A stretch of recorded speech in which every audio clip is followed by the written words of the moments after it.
The war in heaven stands as the most devastating conflict the galaxy has ever witnessed, a cataclysmic struggle that reshaped reality itself and left scars in the fabric of existence that persist to the present millennium.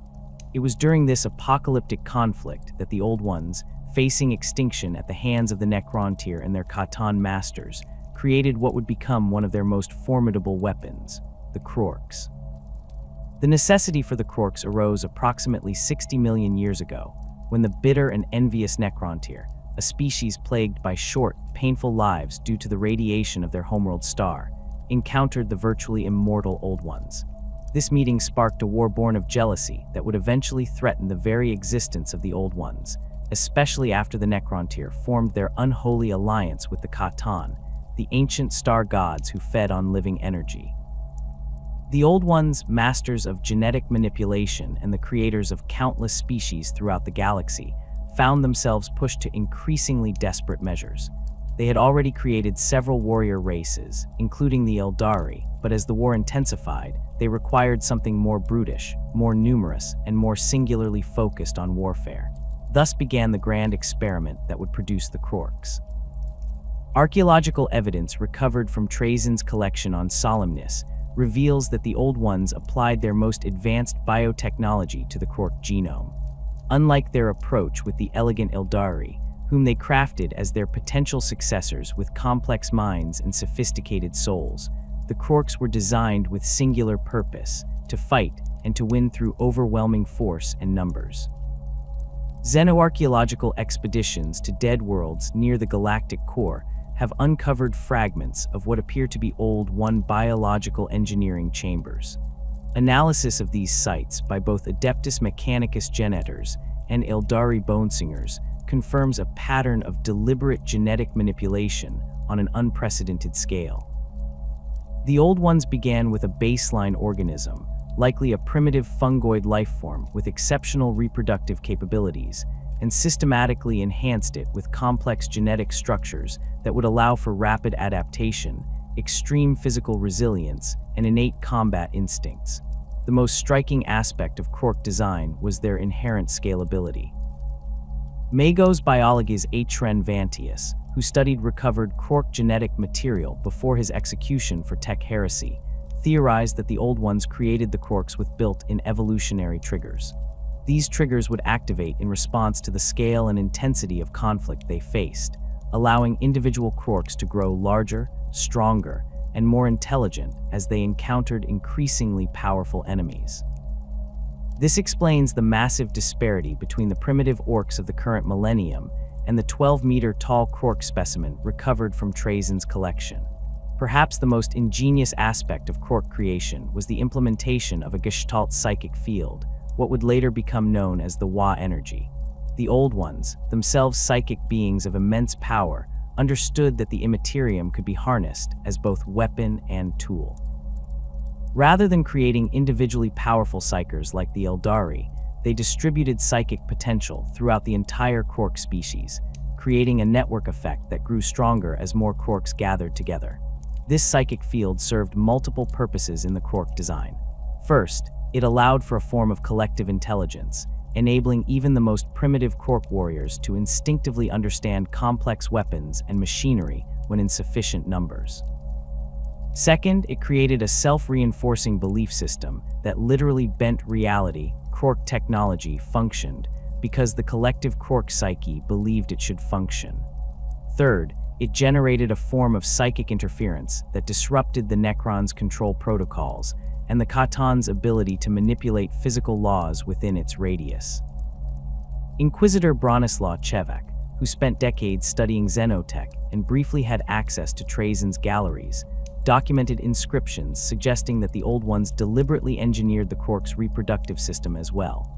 Unlike conventional biological reproduction, Krorks released spores throughout their lives, especially upon death, ensuring that battlefields would continuously spawn new generations of warriors without requiring infrastructure or supply lines. This made Krork forces nearly impossible to eradicate once established on a planet, a feature particularly useful against the methodical Necron legions. The earliest Krork civilization, as evidenced by artifacts recovered from various sites throughout the galaxy, was surprisingly sophisticated. Fragments of Krork armor found in the deepest strata of battlefields on the fringes of the Ghoul stars suggest technological capabilities far beyond those of modern Orks. These artifacts demonstrate an understanding of materials science and energy manipulation that rivals even current Adeptus Mechanicus achievements. The armor plating recovered from Solemnus by Fabius Bile during his brief alliance with Trazyn contained power circuits and neural interfaces of remarkable complexity, designed to enhance the already formidable Krork physiology. The Old Ones also implemented a rigid caste system within Krork society, with specialized variants engineered for specific military functions, while modern Orks develop into oddboys through a combination of genetic memory and environmental factors. Ancient Krorks appear to have been born into their specialized roles, with physiological adaptations specific to their function. Krork equivalent of mechboys possessed additional brain lobes dedicated to technological understanding, while their version of painboys had extra limbs and enhanced visual organs for surgical precision. The psychic engineering of the Krorks extended to their very souls. Unlike the Eldari, whose souls were crafted to be bright and distinct, allowing for individual reincarnation and preservation in infinity circuits, Krork souls were designed to be fragmentary and collective.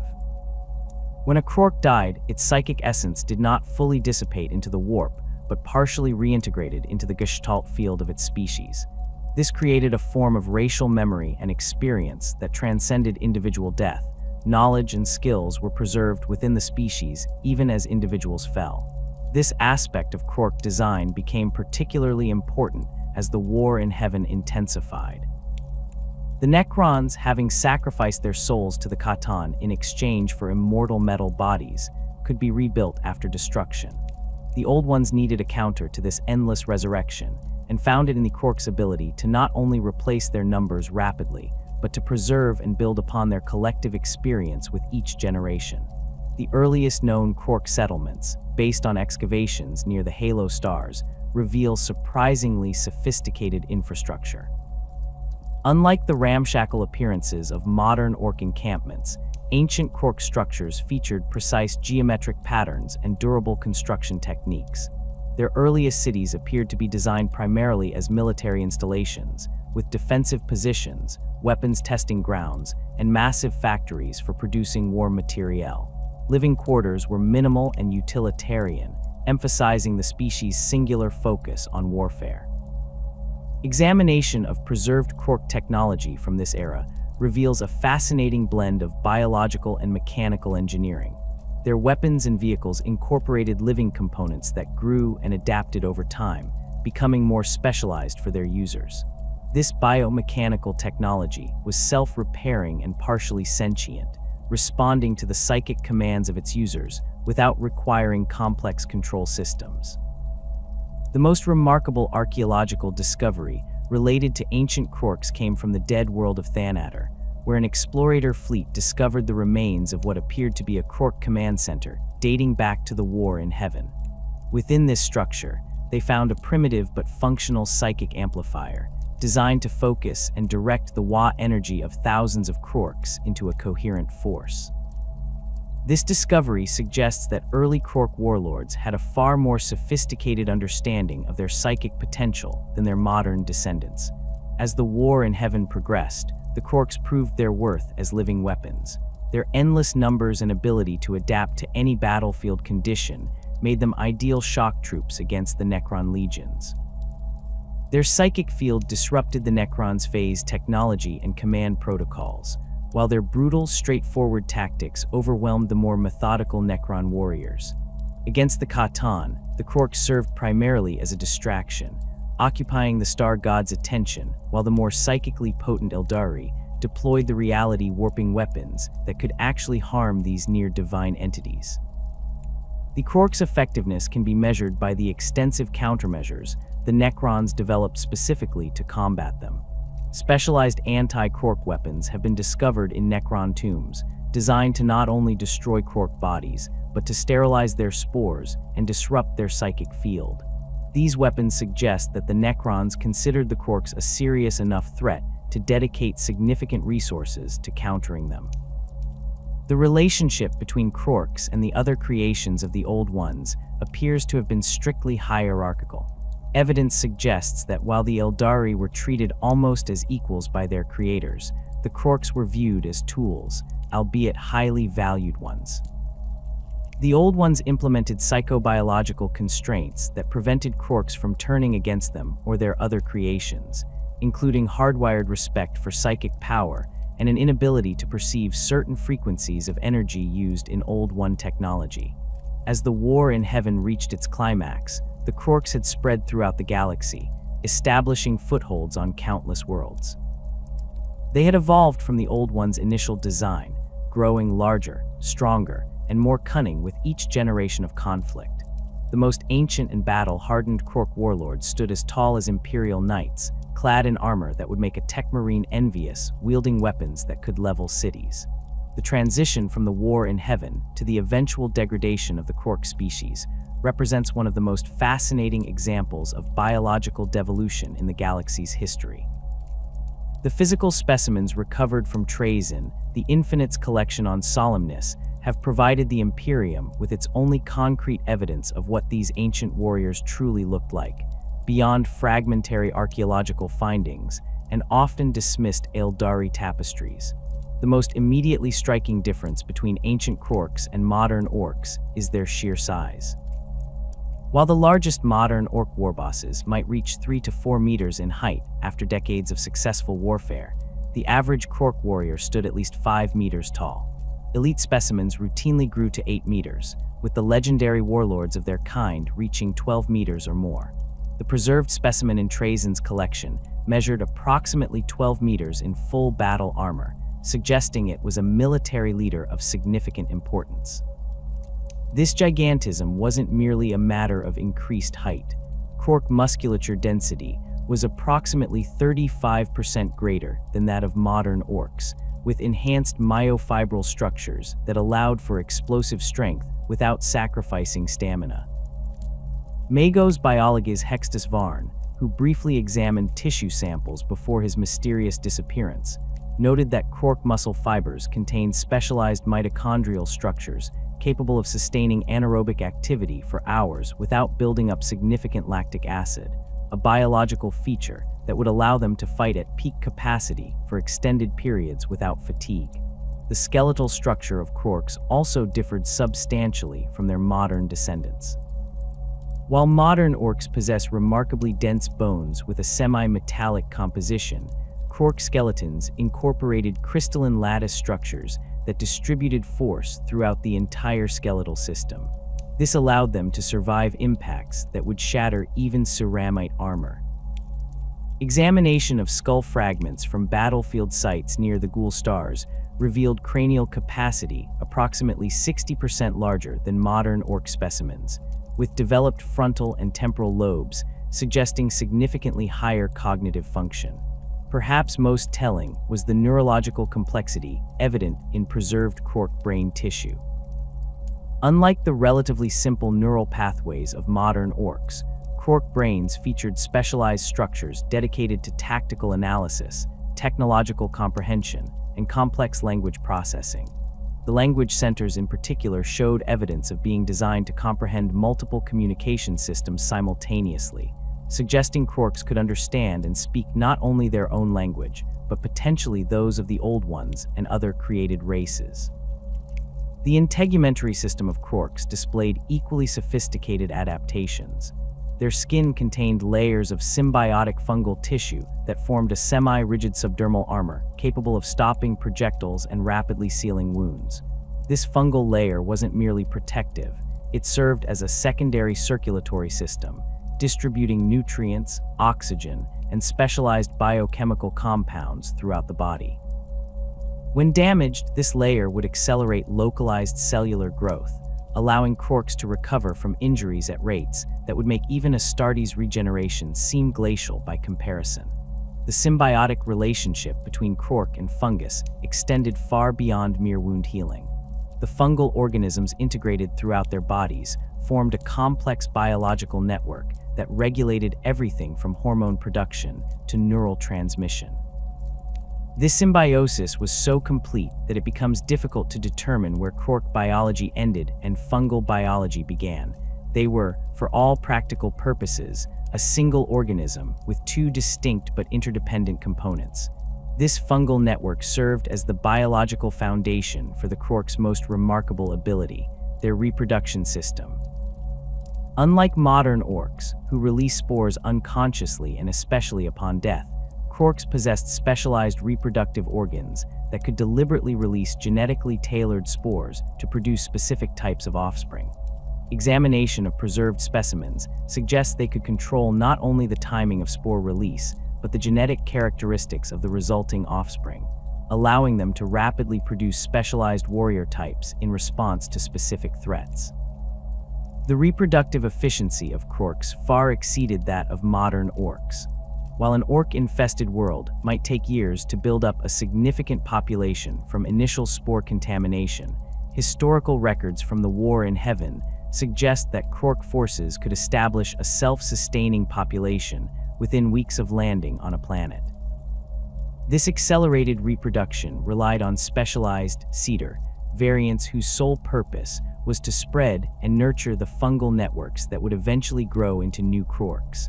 The most profound biological difference between Krorks and modern orcs lies in their genetic memory systems. Modern orcs possess a rudimentary form of genetic memory that provides basic instinctual knowledge, enough to recognize Shuta from Choppa, to understand tribal hierarchy, and to perform specialized functions as oddboys. The Krork genetic memory system, by contrast, contained comprehensive technical knowledge, military tactics, and cultural information passed down directly from the Old Ones. Fabius Bile, who briefly studied Krork genetic material obtained during his alliance with Trazyn, described their genetic memory as a library written in nucleotides, with each chromosome a volume of ancient knowledge. This memory system wasn't static, but adaptive, incorporating new information through a mechanism similar to Lamarckian inheritance. Experiences and knowledge gained during a Krork's lifetime could be encoded into its spores, ensuring that subsequent generations benefited from the experiences of their predecessors. This genetic memory extended to technological understanding far beyond anything modern orcs possess. While an orc mechboy might instinctively know how to cobble together a functional, if crude, weapon, Krork engineers inherited complete technical schematics for advanced weapon systems, power generation, and even void-capable vessels. The technological artifacts recovered from ancient Krork battle sites display precision engineering and sophisticated energy manipulation that rivals Imperial technology at its height. The neural pathways dedicated to accessing this genetic memory were substantially more developed in Krorks than in modern orcs.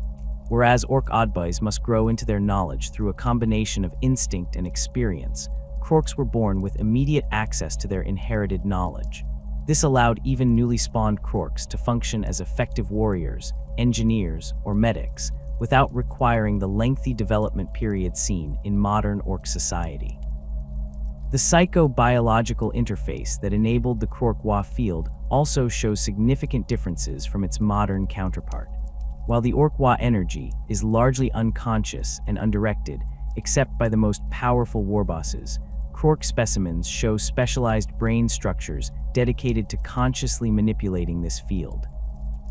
These structures, located in what would be the pineal region in human brains, allowed Krorks to deliberately channel psychic energy to enhance their weapons, strengthen their armor, or even distort local reality in limited but tactically significant ways. This conscious control over their psychic field manifested most notably in Krork technology. Unlike the often unreliable, works because we believe it works, nature of orc technology, Krork devices incorporated deliberate psycho-conductive materials that channeled and amplified the WAAAGH energy. Their weapons didn't function merely because of collective belief, but were specifically engineered to harness and direct psychic energy as a power source and enhancement. The degradation from Krork to modern orc occurred gradually over millions of years, following the conclusion of the War in Heaven. Without the guiding hand of the Old Ones to maintain their genetic stability, and without the extreme evolutionary pressure of fighting the Necrons and Catan, the Krork species began a slow process of simplification. Each generation born from spores became slightly less complex, slightly less intelligent, and slightly smaller than the one before. This degradation wasn't uniform across the galaxy.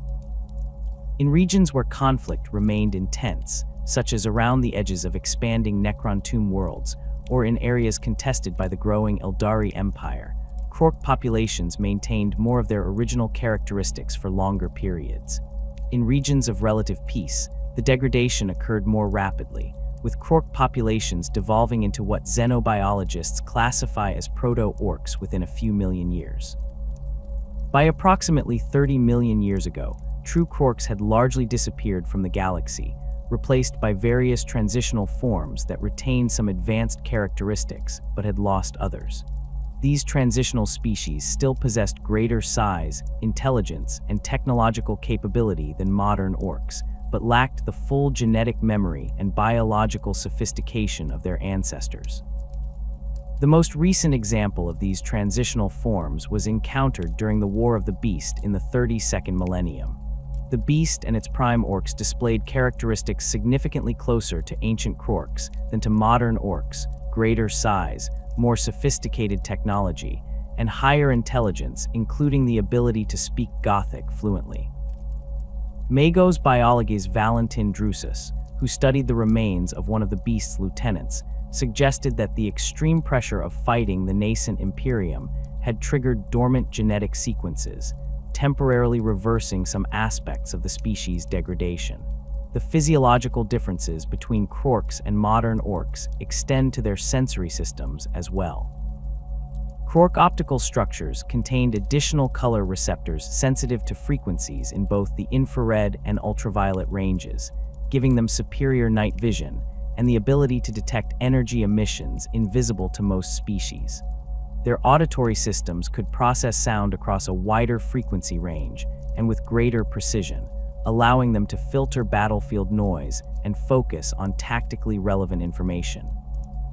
The olfactory capabilities of Krorks were similarly enhanced, with specialized chemoreceptors that could detect not only conventional odors, but also subtle changes in atmospheric composition that might indicate enemy movements or technological activity.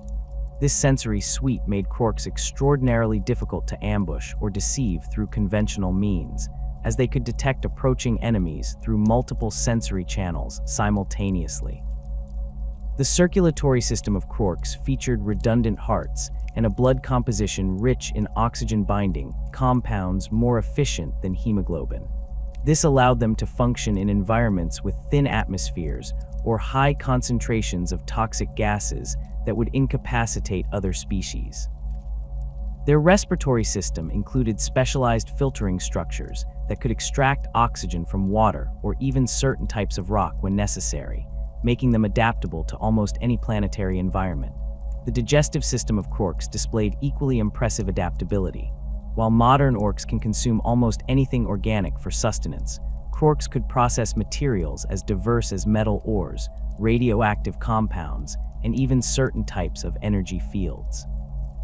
This digestive flexibility allowed Krork forces to sustain themselves on virtually any world without requiring supply lines or agricultural infrastructure, making them ideal for the extended campaigning required during the War in Heaven. The technological capabilities of the ancient Krorks stand as one of the most underappreciated marvels of the War in Heaven period.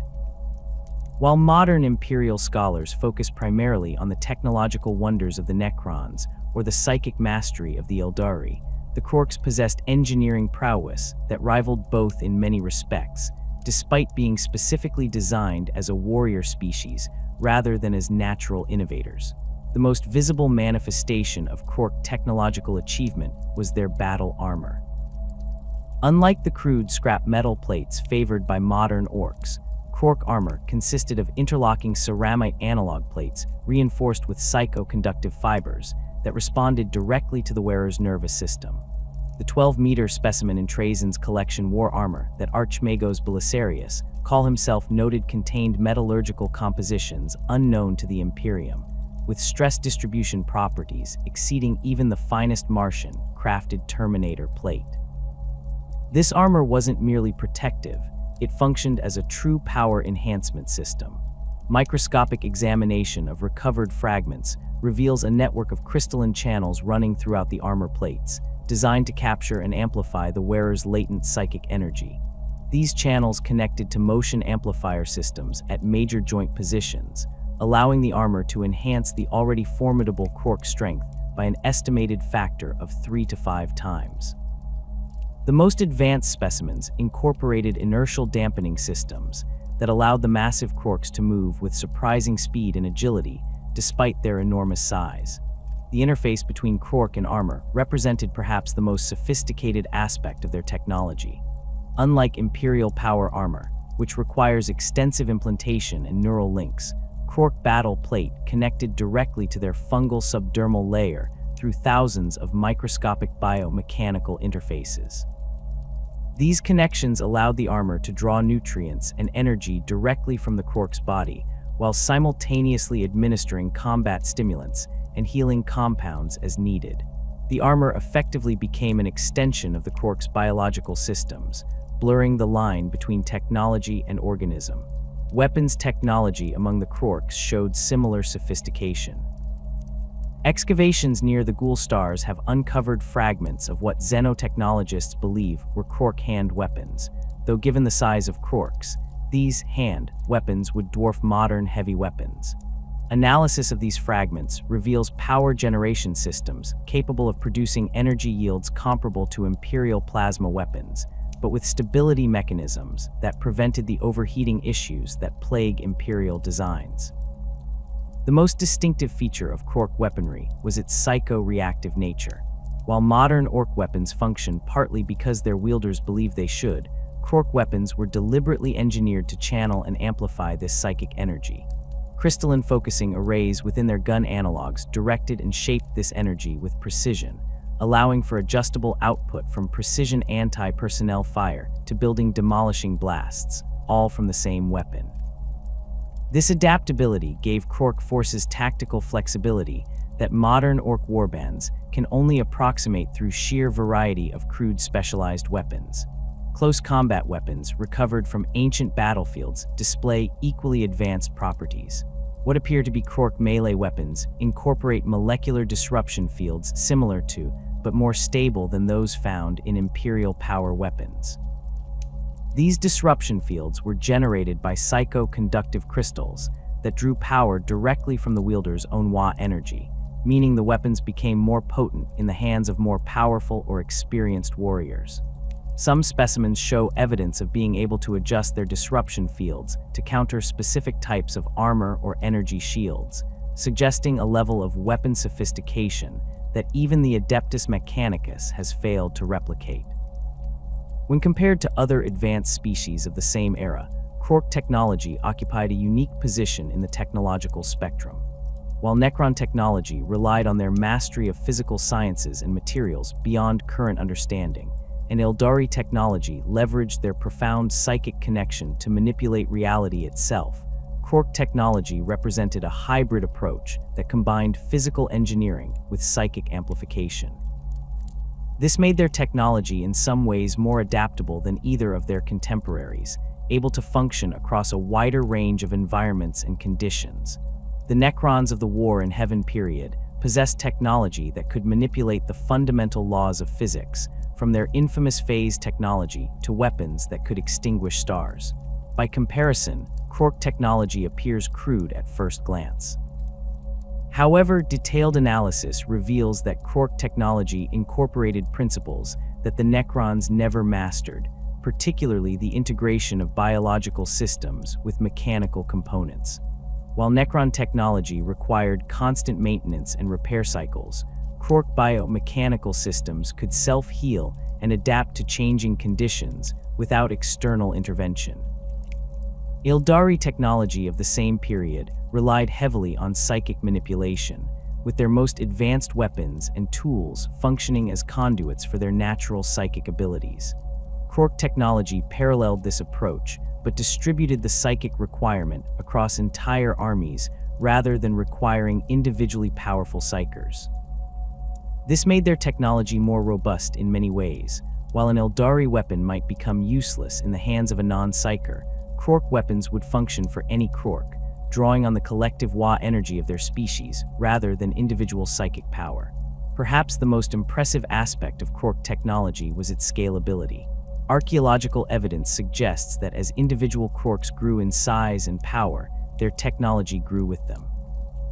The armor worn by Krork warlords wasn't merely larger versions of standard armor, but incorporated additional systems and capabilities that leveraged the enhanced psychic output of these massive specimens. This scalability extended to their vehicles and voidcraft as well, with larger Krork formations able to construct and operate increasingly sophisticated machines of war. Recovered fragments of what appear to be Krork void-capable vessels suggest propulsion systems that combined conventional plasma drives with psychic amplification arrays. These hybrid drives allowed Krork ships to achieve faster-than-light travel without requiring the sophisticated warp engines used by the Imperium or the webway access of the Eldari. Instead, their ships generated localized warp bubbles, distorting real space around the vessel to achieve effective FTL speeds while remaining primarily in the material universe, a technology that bears some resemblance to the Alcubierre drive theorized by ancient Terran physicists. The command and control systems used by Krork forces displayed a level of sophistication entirely absent in modern Ork warbands. Excavations of what appear to be Krork command bunkers have uncovered psychic amplifier arrays that allowed Krork leaders to project their tactical decisions directly into the minds of their subordinates. These psychic command networks enabled coordination across vast battlefields without requiring Vox communication or visual signals, giving Krork forces a significant advantage in complex operations. The psycho-reactive properties of Krork technology extended beyond weapons and armor to include their vehicles and infrastructure. Examination of preserved fragments suggests that Krork war machines incorporated living components that responded directly to the psychic commands of their operators. Unlike the crude mechanical controls used by modern Ork vehicles, Krork machines featured direct neural interfaces that allowed operators to control vehicles as extensions of their own bodies, resulting in response times and precision far exceeding conventional control systems. This biological integration extended to their industrial capacity as well. While modern Orks must construct crude factories and workshops to produce their weapons and vehicles, Krork manufacturing appears to have been partially biological in nature. Specialized variants, analogous to but far more sophisticated than modern mechboys, could cultivate and shape living factories, massive fungal growths that absorbed raw materials and extruded finished components according to the genetic templates encoded in the Krork's DNA. These biological factories could repair themselves when damaged and even relocate when threatened, giving Krork forces industrial resilience that even the Adeptus Mechanicus might envy. The Imperium has recovered several significant Krork technological artifacts over the millennia, though most remain classified at the highest levels. The most notable recovery occurred during the Rangdan Xenocides, when forces of the First Legion discovered what appeared to be a Krork weapons testing facility on a dead world near the Halo stars. The technologies recovered from this site were deemed so dangerous that the entire planet was subjected to exterminatus, but not before several artifacts were secured for study in the deepest vaults of Mars.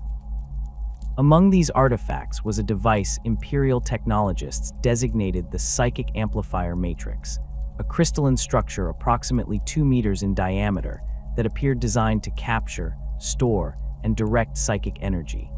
Limited testing before the device was sealed away suggested it could amplify even the minor psychic emissions of a baseline human to levels approaching those of a sanctioned psyker. In the hands of the psychically potent Krorks, such devices would have allowed for manipulation of reality on a scale that would make even powerful Imperial psychers seem limited by comparison.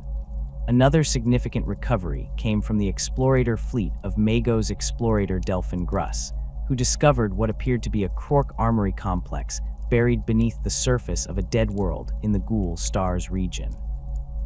The complex contained partially intact specimens of Krork ranged weapons, including what Gruss described in his classified report as a reality shearing cannon, a weapon that appeared designed to temporarily separate a small area of real space from the surrounding universe, effectively removing anything within that area from existence for a brief period before violently reintegrating it. The Eldari, with their long racial memory, maintain more comprehensive knowledge of Krork technology than any other extant species. Eldari myth cycles speak of green-skinned giants whose mere presence bent reality to their will, and describe weapons that roared with the voices of angry gods. While poetic, these descriptions align with the physical evidence of psycho-reactive Krork technology. Bonesinger records preserved in certain craft worlds suggest that Eldari of the War in Heaven period considered Krork technology crude but frighteningly effective, particularly in its ability to rapidly adapt to counter specific threats. The integration of Krork technology with their biology ran deeper than mere interface systems. Examination of tissue samples from preserved specimens suggests that Krorks underwent a form of biological enhancement as they grew in power and status. These enhancements included integration of technological components directly into their bodies, not crude bionics like those used by the Imperium, but seamless biomechanical systems that grew and adapted with the Krork's natural biology. The most advanced Krork warlords, according to fragmentary evidence, underwent extensive biomechanical enhancement, incorporating weapon systems and armor directly into their massive bodies. These enhancements weren't surgically implanted, but grown from the Krork's own tissues, guided by the genetic templates encoded in their DNA and accelerated by their connection to the WAAAGH field.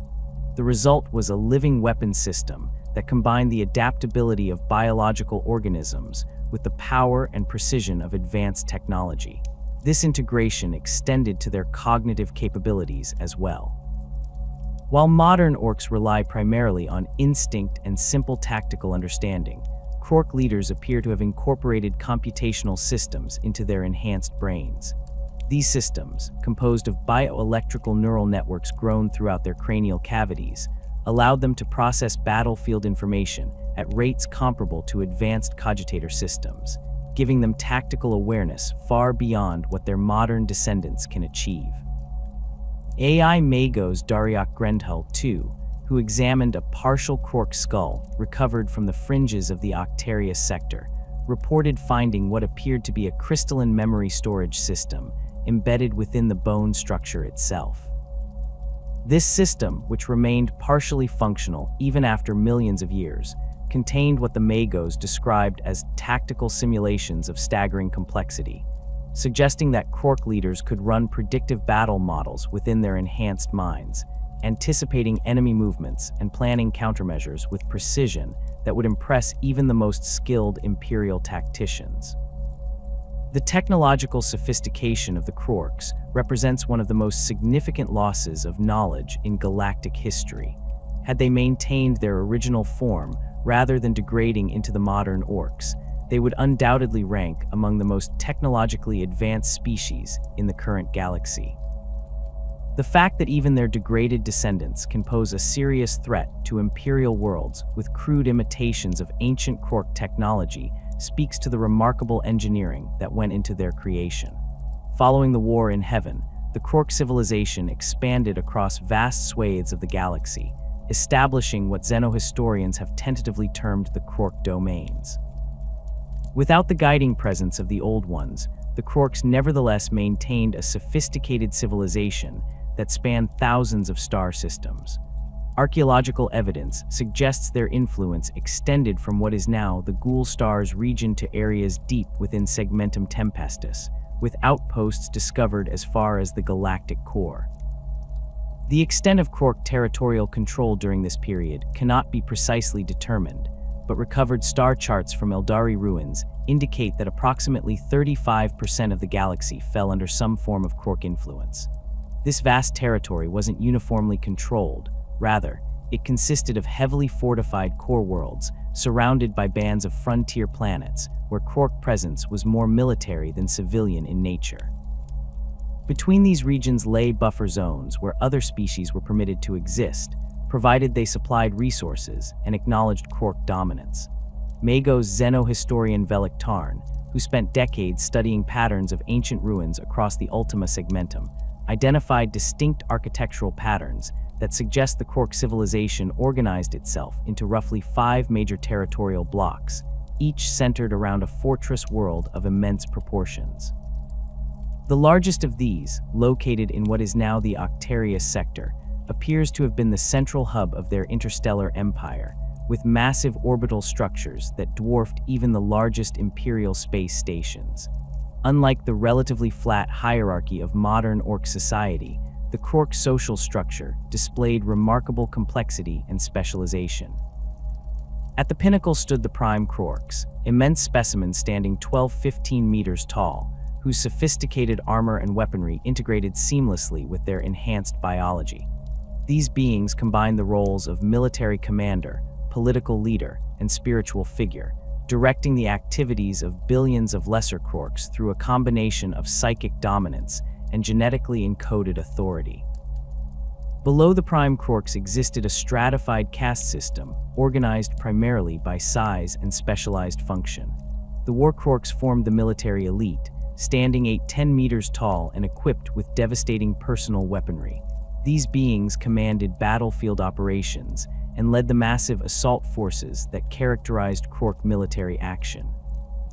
Each war Krork typically commanded a force of several thousand lesser Krorks, organized into formations that combined different specialized types for maximum tactical flexibility. The Builder Krorks represented perhaps the most significant difference between ancient Krork society and modern Ork culture. These specialized variants, standing 7–9 meters tall, possessed enhanced brain structures dedicated to technological comprehension and engineering. Unlike modern mechbas, who work largely through instinct and trial and error, Builder Krorks demonstrated systematic understanding of advanced principles in physics, materials science, and energy manipulation. They designed and constructed the massive fortress cities that served as the centers of Krork civilization, as well as the formidable war machines that extended Krork military power across the stars. The healer Krorks fulfilled functions similar to modern painboys, but with far greater sophistication. Standing 6–8 meters tall, these specialists possessed additional limbs with extraordinary dexterity and enhanced sensory organs, capable of detecting microscopic abnormalities in Krork physiology. They maintain the biological health of Krork populations through a combination of surgical intervention and cultivation of specialized medicinal fungi that enhanced the already remarkable Krork regenerative capabilities. Beneath these specialized castes existed the bulk of Krork society, the warrior Krorks. Standing 5–7 meters tall, these beings formed the main military force of the Krork domains. Unlike modern Ork boys, who fight with minimal coordination and tactical awareness, warrior Krorks operated in disciplined formations, executing complex battlefield maneuvers with precision that would impress even Imperial Guard commanders. Each warrior Krork carried weapons and wore armor that would require heavy weapons teams to transport in modern armies, giving even their basic infantry formations firepower equivalent to modern armored companies. At the lowest tier of Krork society stood the worker Krorks, specimens of 3–5 meters who handled resource extraction, basic manufacturing, and agricultural cultivation. Despite being the smallest adult Krorks, these beings still towered over modern Orks and possessed strength sufficient to manually move multi-ton objects. Worker Krorks typically outnumbered all other castes, combined by a factor of approximately 5–1, forming the economic foundation upon which the military superstructure of Krork society was built. The psychic leadership caste of the Krork civilization represented perhaps its most sophisticated aspect. Unlike modern Orks, whose connection to the WAAAGH energy remains largely unconscious and undirected, the prime Krorks and specialized seer Krorks could consciously manipulate this psychic field, with precision approaching that of trained Eldari farseers. This ability allowed them to coordinate the activities of billions of Krorks across thousands of light years, creating a unified empire despite the limitations of conventional communication technology.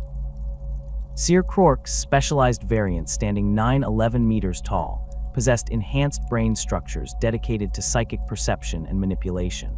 These beings served as advisors to the prime Krorks and commanders of specialized psychic warfare units.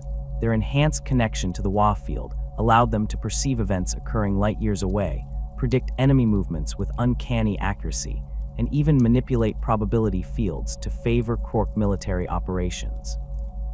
In battle, Krorks could unleash devastating psychic attacks that rivaled those of the most powerful Eldari warlocks, though with less finesse and greater raw destructive potential. The psychic network maintained by these leadership castes served multiple crucial functions in Krork civilization. First, it provided near instantaneous communication across vast distances, allowing coordination of military and economic activities on a galactic scale. Second, it reinforced the genetic memory system that preserved technical knowledge and cultural traditions, ensuring that specialized knowledge wasn't lost despite the relatively short individual lifespans of even the largest Krorks. Third, it amplified the reality warping effects of the WAAAGH field, making Krork technology more effective and reliable than the crude approximations used by their modern descendants. This psychic network centered around massive amplifier structures constructed on major Krork worlds. These structures, combining aspects of biological growth and precision engineering, stood hundreds of meters tall and contained crystalline matrices that captured and focused the psychic emissions of the surrounding Krork population. The largest of these, located on what xenoarchaeologists believe was the Krork throne world, could reportedly be seen from orbit as a glowing green spire that pulsed in rhythm with the collective heartbeat of the planet's Krork inhabitants. The military organization of the Krork Empire reflected a level of sophistication entirely absent in modern Ork warbands. Rather than the loose collections of fighters that characterize current Ork military activity, Krork forces operated in precisely defined formations, with specialized units fulfilling complementary roles. A typical Krork army group consisted of multiple divisions, each comprising approximately 100,000 warrior Krorks supported by specialized assault, siege, and support formations. Command structures within these massive forces followed a rigid hierarchy based on size and experience. War Krorks commanded divisions and army groups, while particularly large and experienced warrior Krorks led smaller formations down to the equivalent of company level. Unlike modern Ork leadership, which relies primarily on personal strength and intimidation, Krork military command incorporated sophisticated tactical planning and strategic coordination facilitated by their psychic network. The equipment utilized by these vast armies far exceeded the crude weaponry of modern Orks. Standard warrior Krorks carried energy weapons with output comparable to Imperial plasma guns, but lacking the overheating issues that plague Imperial designs. Their armor incorporated reactive systems that stiffened in response to impacts and self-sealed when damaged. The most elite formations wielded weapons that could level hive cities or crack open void shields through sustained fire, while their armor could withstand direct hits from weapons that would vaporize modern tanks. Vehicle formations within Krork armies demonstrated similar sophistication. Rather than the ramshackle construction of modern Ork vehicles, Krork war machines featured precision engineering and advanced energy management systems. Their equivalent of battle tanks combined the firepower of Imperial baneblades with the speed and maneuverability of lighter vehicles, while their largest land units, massive walking fortresses controlled by directly integrated war Krorks, could devastate entire continents in protracted campaigns. Population estimates for the Krork Empire at its height suggest numbers that dwarf even the teeming masses of humanity in the current millennium. Based on the carrying capacity of confirmed Krork worlds and the efficiency of their fungal agriculture systems, xenobiologists estimate that the total Krork population likely exceeded 300 trillion individuals spread across thousands of fully developed worlds. This vast population provided not only immense military manpower, but also the industrial capacity to equip and support the largest army the galaxy has ever witnessed. The military strength derived from this population defies easy comprehension. Conservative estimates suggest that the Krork Empire could field combat forces numbering in the tens of trillions, a military establishment larger than the combined armed forces of every other species in the current galaxy. These forces were distributed across multiple fronts, containing residual Necron activity, expanding into new territories, and maintaining internal security within their vast domains. Fleet assets supporting these ground forces included millions of void-capable vessels, ranging from small system defense craft to massive dreadnoughts that could devastate entire planetary systems. Unlike the cobbled-together space hulks used by modern Orks, Krork voidcraft featured sophisticated propulsion systems, void shields comparable to those used by Imperial battleships, and weapons batteries that could crack planetary crusts with sustained bombardment. Their largest vessels, command ships used by prime Krorks to coordinate multi-system campaigns, stretched several kilometers in length and contained entire ecosystems, supporting tens of thousands of crew members. The economic foundation supporting this vast military establishment operated with efficiency unimaginable in modern Ork society. Specialized agricultural worlds cultivated massive fungal forests that produced nutrients capable of supporting trillions of Krorks, while mining operations extracted resources from entire planetary systems using technology that could harvest asteroids in days rather than the years required by Imperial mining operations. Manufacturing worlds featured sprawling factory organisms that absorbed raw materials and exuded finished weapons, vehicles, and equipment at rates that would require dozens of forge worlds to match. Trade networks connected these specialized worlds, creating an integrated economy spanning thousands of light years. Unlike the barter system used by modern Orks, Krork commerce operated through a sophisticated resource allocation system directed by builder Krorks and overseen by the Psychic Leadership Caste. This system ensured that military forces received priority access to resources while maintaining sufficient distribution to civilian populations to prevent internal unrest. The technological base supporting the Krork Empire combined aspects of biological growth and precision engineering in ways that remain beyond Imperial comprehension.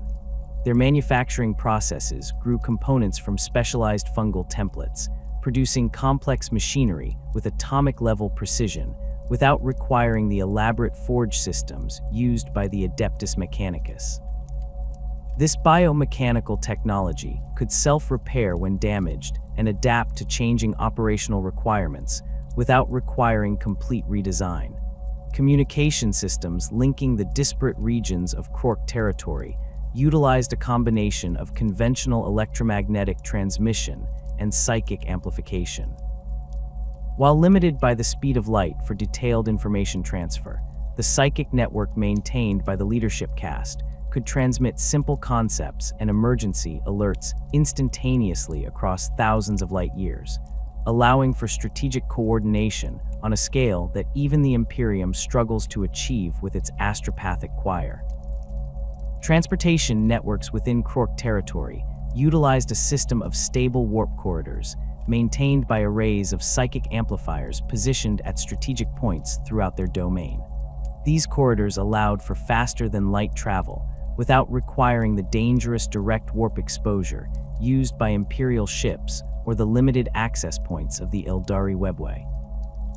While slower than optimal warp travel, these corridors provided reliable, safe passage that enabled the movement of massive forces across interstellar distances with minimal loss. Following the cataclysmic conclusion of the War in Heaven, the nascent Krork civilization faced a threat perhaps more insidious than even the Necrons and their Khatan masters. As the Old Ones' power waned and their numbers dwindled, the psychic disruption caused by their decline created ripples through the immaterium. These disturbances in the fabric of reality opened pathways for entities that had previously been unable to manifest in real space, the creatures now known as enslavers. The enslaver plague, as xenohistorians have termed it, began approximately 60 million years ago, coinciding with the final phases of the War in Heaven.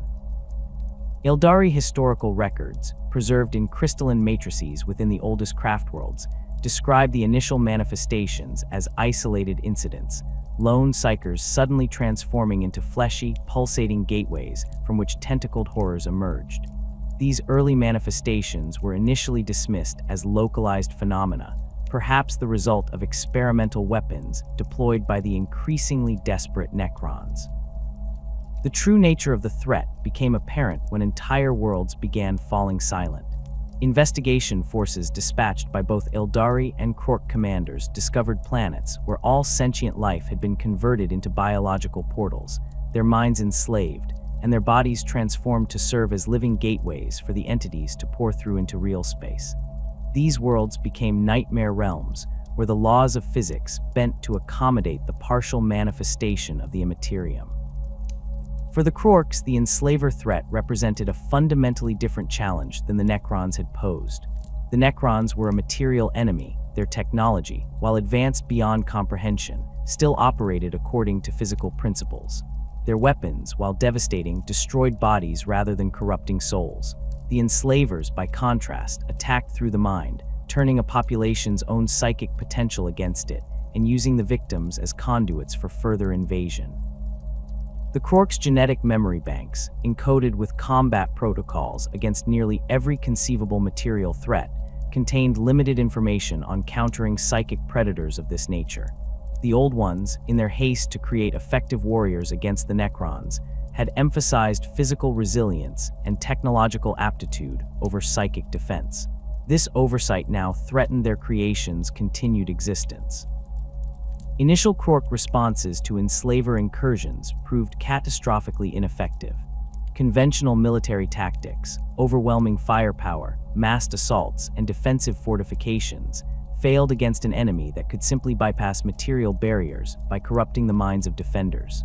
Entire Krork battle groups disappeared after making planetfall on supposedly secured worlds, their psychic signatures vanishing from the WAAAGH network as their minds fell under enslaver control. The threat posed by the enslavers was particularly severe because of the nature of the Krork psychic field. While individual Krorks generated relatively weak psychic emanations compared to the Eldari, their collective psychic presence, the foundation of their WAAAGH energy, created a powerful beacon in the immaterium. Enslaver entities, drawn to concentrations of psychic energy, found the massive Krork population centers irresistible targets. The very psychic network that had given the Krorks their advantage against the Necrons now made them vulnerable to this new enemy.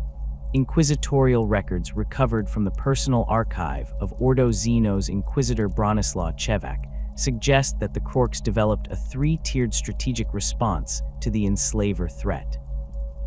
These records, based on Chevak's unauthorized access to Trajan's galleries on Solemnis, provide the most comprehensive understanding of how the ancient Krorks adapted to combat this psychic predator. The first tier of response involved biological adaptation. Specialized healer Krorks, working with genetic material preserved from the Old Ones' laboratories, developed a modified strain of Krork with significantly reduced psychic emissions. These null Krorks, as Chevak's translation terms them, generated a localized dampening field that interfered with the enslaver's ability to establish psychic dominance. While this adaptation reduced the effectiveness of these specialized Krorks against conventional enemies by limiting their connection to the WAAAGH field, it made them ideal shock troops against enslaver-controlled worlds. Archaeological evidence supporting the existence of these null Krorks comes from excavations on Gull Prime, a dead world in the Ultima Segmentum. Expeditions led by Magos WAAAGH's Hextus Varn in the 37th millennium uncovered remains of what appeared to be specialized Krork warriors with unusual cranial modifications. Analysis of these skull fragments revealed structures similar to those found in human blanks, individuals with negligible warp presence. These specimens showed evidence of deliberate genetic modification rather than natural mutation, suggesting a calculated response to the enslaver threat. The second tier of the Krork response involved technological countermeasures. Builder Krorks developed devices that generated interference patterns in the local immaterium, creating zones where enslaver control weakened or broke entirely. These psychic jammers operated by projecting a discordant energy signature that disrupted the harmonic frequencies used by enslavers to maintain control over their hosts. The technology bears some resemblance to the Geller fields used by Imperial ships to traverse the warp, though operating on different principles and for different purposes. Fragments of these devices have been recovered from various sites throughout the galaxy, often misidentified as unknown Xenos artifacts of uncertain purpose. The most intact specimen, discovered during the Damocles Gulf Crusade and subsequently studied by Ordo Xenos technographers, consisted of a crystalline lattice surrounding a core of unknown material that appeared to shift between solid and gaseous states in a regular pattern. When partially activated by exposure to psychic energy, the device produced measurable distortions in local warp-sensitive instrumentation before catastrophically failing. The third and most drastic tier of response involved strategic withdrawal and scorched earth tactics.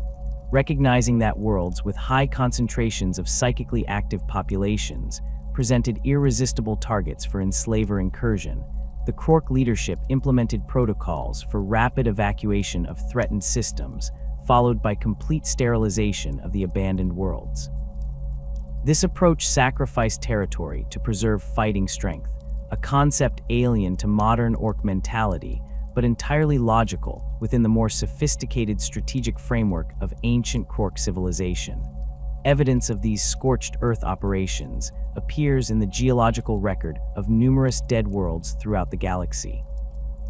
Planets that show signs of ancient habitation followed by catastrophic, artificially induced extinction events dating to the immediate post-war in Heaven period number in the thousands.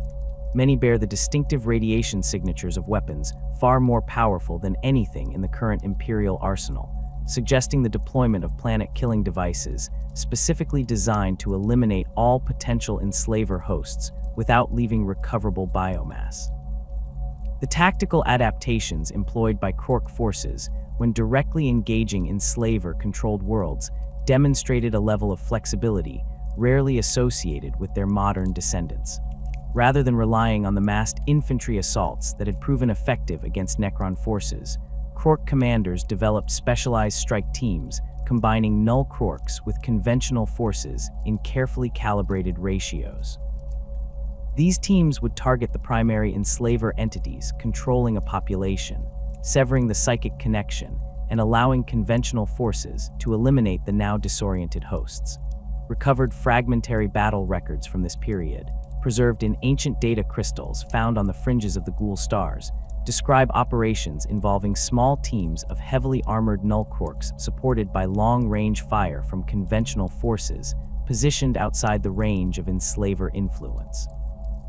These teams would penetrate deep into enslaver-controlled territory, locate the primary controlling entities, and eliminate them with specialized weapons designed to affect creatures existing partially in the immaterium.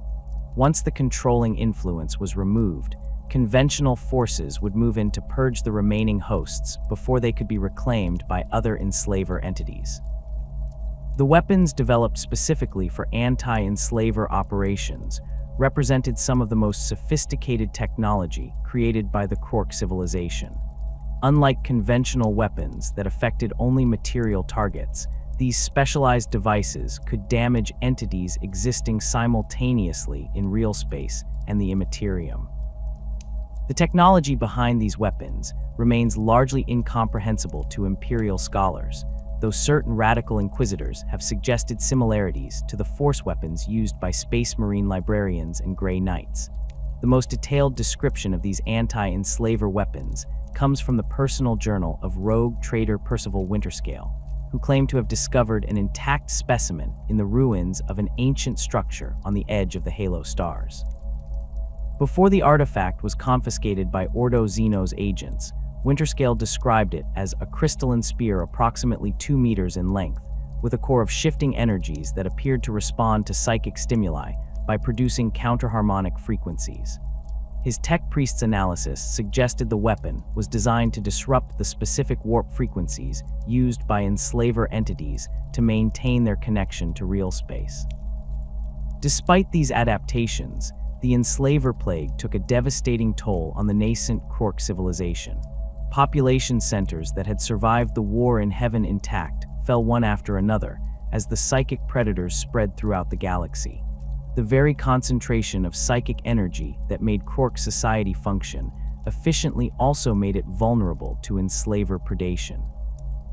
Larger Krorks, with their more developed psychic connections to the WAAAGH field, proved particularly susceptible to enslaver control, decimating the leadership castes that had maintained the sophisticated social structures of post-war Krork civilization.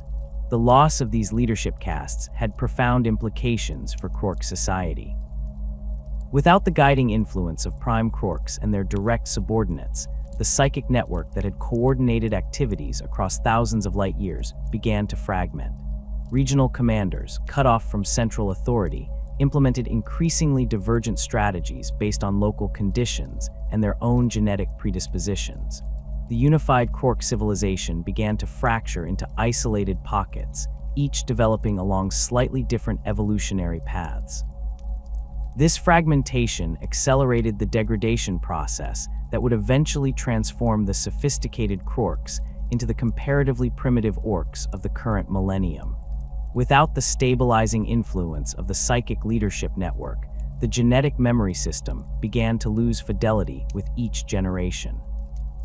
Complex technological knowledge simplified into basic instinctual understanding, sophisticated strategic concepts devolved into straightforward aggression, and the nuanced social structures collapsed into the crude, might-makes right hierarchy seen in modern Ork society. The enslaver plague eventually subsided as the psychic entities, having consumed or driven off the most potent psychic populations, found fewer suitable hosts to support their manifestation in real space. By this time, however, the damage to Krork civilization was irreversible. The species had been driven from its core worlds, its leadership decimated, and its technological base fragmented beyond recovery. The surviving populations, scattered across isolated regions of the galaxy, began the long, slow process of devolution that would eventually produce the modern greenskin species. Not all Krork populations degraded at the same rate, however. In regions where conflict remained intense, such as the borders of expanding Necron tomb worlds or areas contested by the emerging Eldari Empire, evolutionary pressure maintained more of the original Krork characteristics. These populations retained greater size, intelligence, and technological capability than their counterparts in more peaceful regions, creating the first distinctions between what would eventually become different greenskin subspecies. The most interesting adaptation to emerge from this period was the apparent reduction in overall psychic potential among surviving Krork populations. While maintaining sufficient connection to the WAAAGH field to support their technology and social structures, post-enslaver Krorks exhibited significantly lower individual psychic signatures than their predecessors. This adaptation, likely a direct response to the selection pressure imposed by enslaver predation, reduced their vulnerability to psychic domination while preserving the essential characteristics that define them as a species.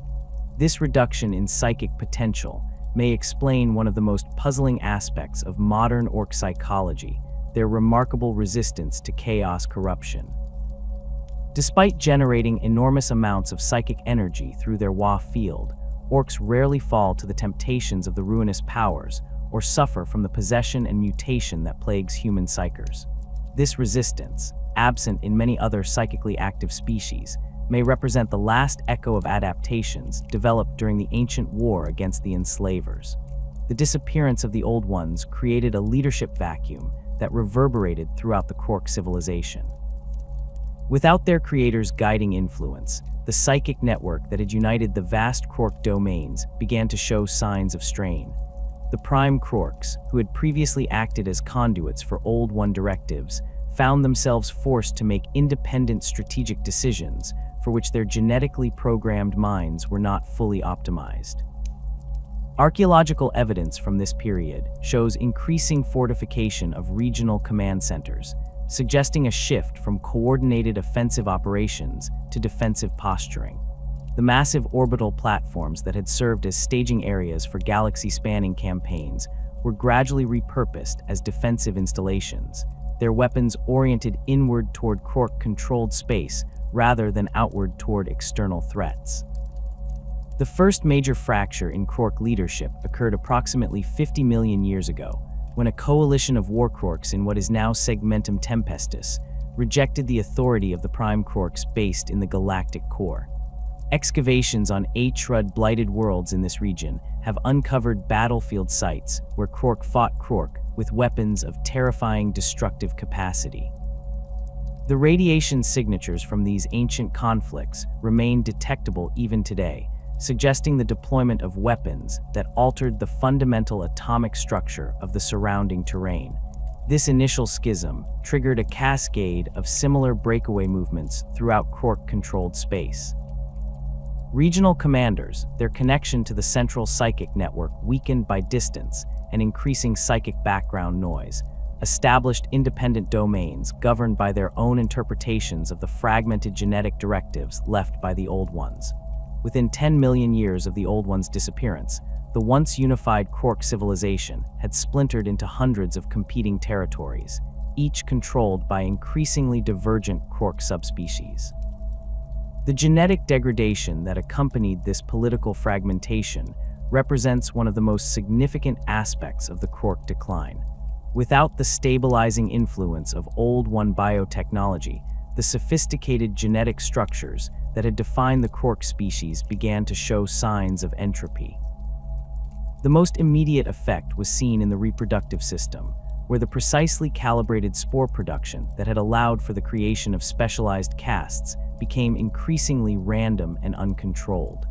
Mago's biologist Hextus Varn, analyzing spore samples recovered from various strata of excavation sites, documented a clear progression of degradation in the genetic coding mechanisms. The earliest post-war samples showed only minor deviations from the original template, perhaps a 2–3% reduction in information density within the spore nuclei. By 30 million years ago, this degradation had accelerated to approximately 15%, with particularly severe losses in the genetic sequences governing higher cognitive functions and specialized physiological development. The impact of this degradation became apparent in the physical characteristics of successive Krork generations. The massive prime Krorks, once standing 15 meters tall with proportionate physical and mental capabilities, began to produce offspring that reached only 12–13 meters. By 40 million years ago, even the largest Krork leaders rarely exceeded 10 meters, with corresponding reductions in cognitive capacity and technological aptitude. This reduction in size coincided with a simplification of the caste system. The highly specialized variants, Builder Krorks, Healer Krorks, and Seer Krorks, became increasingly rare as the genetic templates for their creation degraded. By 35 million years ago, many Krork populations had effectively collapsed into just two castes, leaders and warriors, with specialized functions emerging through environmental adaptation rather than deliberate genetic programming. The loss of the Builder Krork caste had particularly devastating consequences for Krork technological capabilities. Without these specialized engineers, the maintenance of advanced technology became increasingly difficult. Complex machinery that required precise calibration and replacement of sophisticated components began to fail across Krork domains. As these systems failed, the knowledge required to repair them was gradually lost, preserved only in increasingly corrupted genetic memory that fewer Krorks could access completely. The most visible manifestation of this technological regression can be observed in Krork armor and weapons technology. Artifacts recovered from the earliest post-war period show precision engineering and sophisticated energy management systems. By 30 million years later, equipment of similar function showed significantly cruder construction, with complex components replaced by simpler, less efficient alternatives. The psychoconductive materials that had allowed for direct neural interface with equipment became increasingly rare, replaced by crude mechanical controls that required physical manipulation. Examination of weapons from successive periods shows a similar pattern of degradation. The earliest post-war weapons utilized sophisticated energy projection systems, capable of adjustable output and precision targeting. Later examples show progressively simpler designs with fixed output and reduced accuracy, relying on increased size and raw power to compensate for lost efficiency.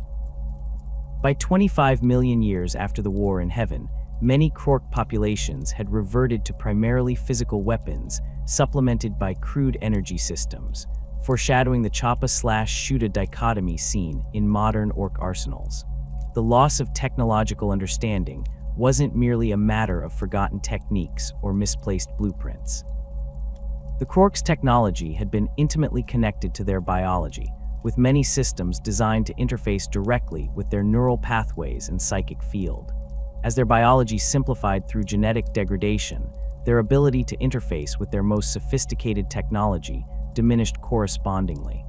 Equipment that had once responded to subtle psychic commands now sat inert, its control systems incomprehensible to the increasingly primitive Krork mind. Inquisitor Mar of the Ordo Xenos theorized that this technological regression created a self-reinforcing cycle of degradation. As technology failed, Krork populations became more dependent on their natural biological capabilities, reducing the selection pressure that had maintained their more sophisticated adaptations. Without the enhancement provided by advanced technology, the massive size and energy requirements of the largest Krorks became evolutionary disadvantages rather than assets, accelerating the trend towards smaller, simpler specimens. Perhaps the most profound loss during this period was the degradation of the psychic network that had united Krork civilization. The sophisticated psychic amplifiers that had allowed for galaxy-spanning communication fell into disrepair as the builder Krorks who maintained them disappeared. Without these amplifiers, the range and clarity of psychic communication diminished dramatically, forcing Krork populations to rely on more primitive forms of coordination. This communication breakdown accelerated the fragmentation of Krork society into increasingly isolated populations. Without regular contact with other groups, each population began to develop distinct characteristics based on local conditions and random genetic drift. The unified Krork species gradually splintered into numerous subspecies, each adapted to their specific environment but sharing the same fundamental greenskin biology. The emergence of tribal warfare among these isolated populations marked the transition from degraded Krorks to what xenobiologists classify as proto-Orks. As the sophisticated social structures of Krork civilization collapsed, they were replaced by simpler hierarchies based primarily on physical size and combat prowess. Leadership positions, once determined by a combination of genetic programming and psychic potential, became the prize of victory in personal combat. These tribal conflicts differed fundamentally from the coordinated military operations of the Krork Empire. Where Krork warfare had been characterized by strategic objectives and sophisticated tactics, Proto-Ork tribal warfare centered around immediate goals, territory, resources, and dominance displays. Battle became less a means to an end and more an end in itself, the first emergence of the characteristic Orkish love of fighting for its own sake. Archaeological evidence of this transition appears in settlement patterns from approximately 20 million years ago. Early Krork settlements showed clear urban planning, with specialized structures arranged in logical patterns to maximize efficiency. Proto-Ork settlements from later periods display haphazard organization, with fortifications and weapon emplacements taking precedence over infrastructure and production facilities. The sophisticated agricultural systems that had supported dense Krork populations were largely abandoned, replaced by simpler foraging and hunting, supplemented by crude cultivation of fungal food sources. The weapons and equipment used in these tribal conflicts reflected the continuing technological degradation. Artifacts recovered from battlefield sites show increasing use of scavenged components from older, more sophisticated devices, a practice that would eventually evolve into the characteristic Orkish habit of looting and repurposing technology from other species. The careful maintenance and systematic improvement that had characterized Krork technology gave way to expedient repairs and improvised modifications, prioritizing immediate functionality over efficiency or safety. This period also saw the first emergence of the bigger is better philosophy that dominates modern Ork technological thinking. As the sophisticated understanding of engineering principles faded from genetic memory, it was replaced by a simpler approach that equated size and noise with effectiveness. Weapons became larger and more bombastic. Vehicles incorporated increasingly excessive armor and weaponry, without regard for weight distribution or power requirements, and settlements featured oversized defensive structures that consumed resources disproportionate to their practical value. The final stage in the transition from Krork to Ork can be observed in the changing relationship between the greenskins and their technology. Where Krorks had understood and controlled their advanced devices through a combination of genetic memory and psychic interface, Proto-Orks increasingly relied on what xenotechnologists term Gestalt field effects, the unconscious psychic influence that allows Ork technology to function despite apparent mechanical impossibilities. This shift represented both adaptation and loss. While the Gestalt field effect allowed Proto-Orks to maintain some technological capability despite their reduced cognitive capacity, it also marked the final abandonment of true understanding. Technology became something that worked because they believed it should work, rather than because they comprehended the principles behind its operation. This transition, completing approximately 15 million years ago, marks the conventional boundary between Proto-Orks and the recognizable ancestors of modern Orkoid species. The devolution from Krork to Ork wasn't uniform across the galaxy. In regions where conflict remained intense, such as the borders of expanding Necron tomb worlds or areas contested by the rising Eldari Empire, evolutionary pressure maintained more of the original Krork characteristics. These populations retained greater size, intelligence, and technological capability than their counterparts in more peaceful regions, creating the first distinctions between what would eventually become different greenskin subspecies. The most advanced of these remnant populations clustered around the galactic core, where the density of habitable worlds and the presence of both Eldari and awakening Necron forces created constant warfare. These populations maintained a closer approximation of Krork's social structure and technology, with recognizable caste systems and relatively sophisticated equipment. Isolated from the broader currents of greenskin evolution, they would eventually develop into the beast orcs encountered by the Imperium during the War of the Beast, a temporary resurgence of Krork-like characteristics under extreme evolutionary pressure. The vast majority of greenskin populations, however, continued their devolution into increasingly primitive forms. By 10 million years ago, most had reached a technological and social level comparable to modern feral orcs, with only the largest and most successful tribes maintaining any significant technological capability. The sophisticated genetic memory that had preserved Krork knowledge became increasingly fragmented, preserved primarily in the instinctual abilities of specialized variants like mechboys and painboys, rather than as accessible information. This devolution wasn't entirely disadvantageous from an evolutionary perspective. The smaller, simpler orcs required fewer resources to sustain themselves and could reproduce more rapidly than their Krork ancestors. Their reduced psychic signature made them less vulnerable to warp predation, while their simplified social structure proved more resilient to leadership losses.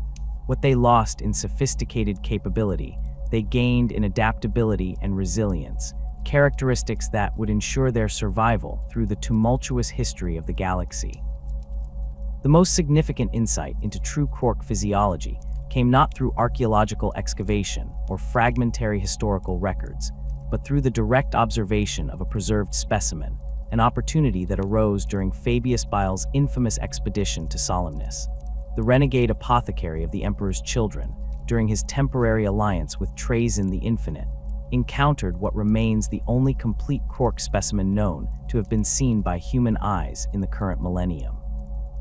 Bile's personal journals, portions of which were recovered following a raid on one of his hidden laboratories in the Gothic sector, describe his first sight of the preserved Krork in clinical yet revealing detail.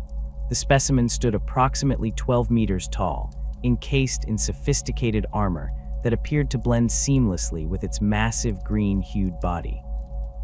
Unlike the crude, hunched posture of modern orcs, the Krork stood with a straight-backed military bearing that suggested not just physical power but disciplined purpose.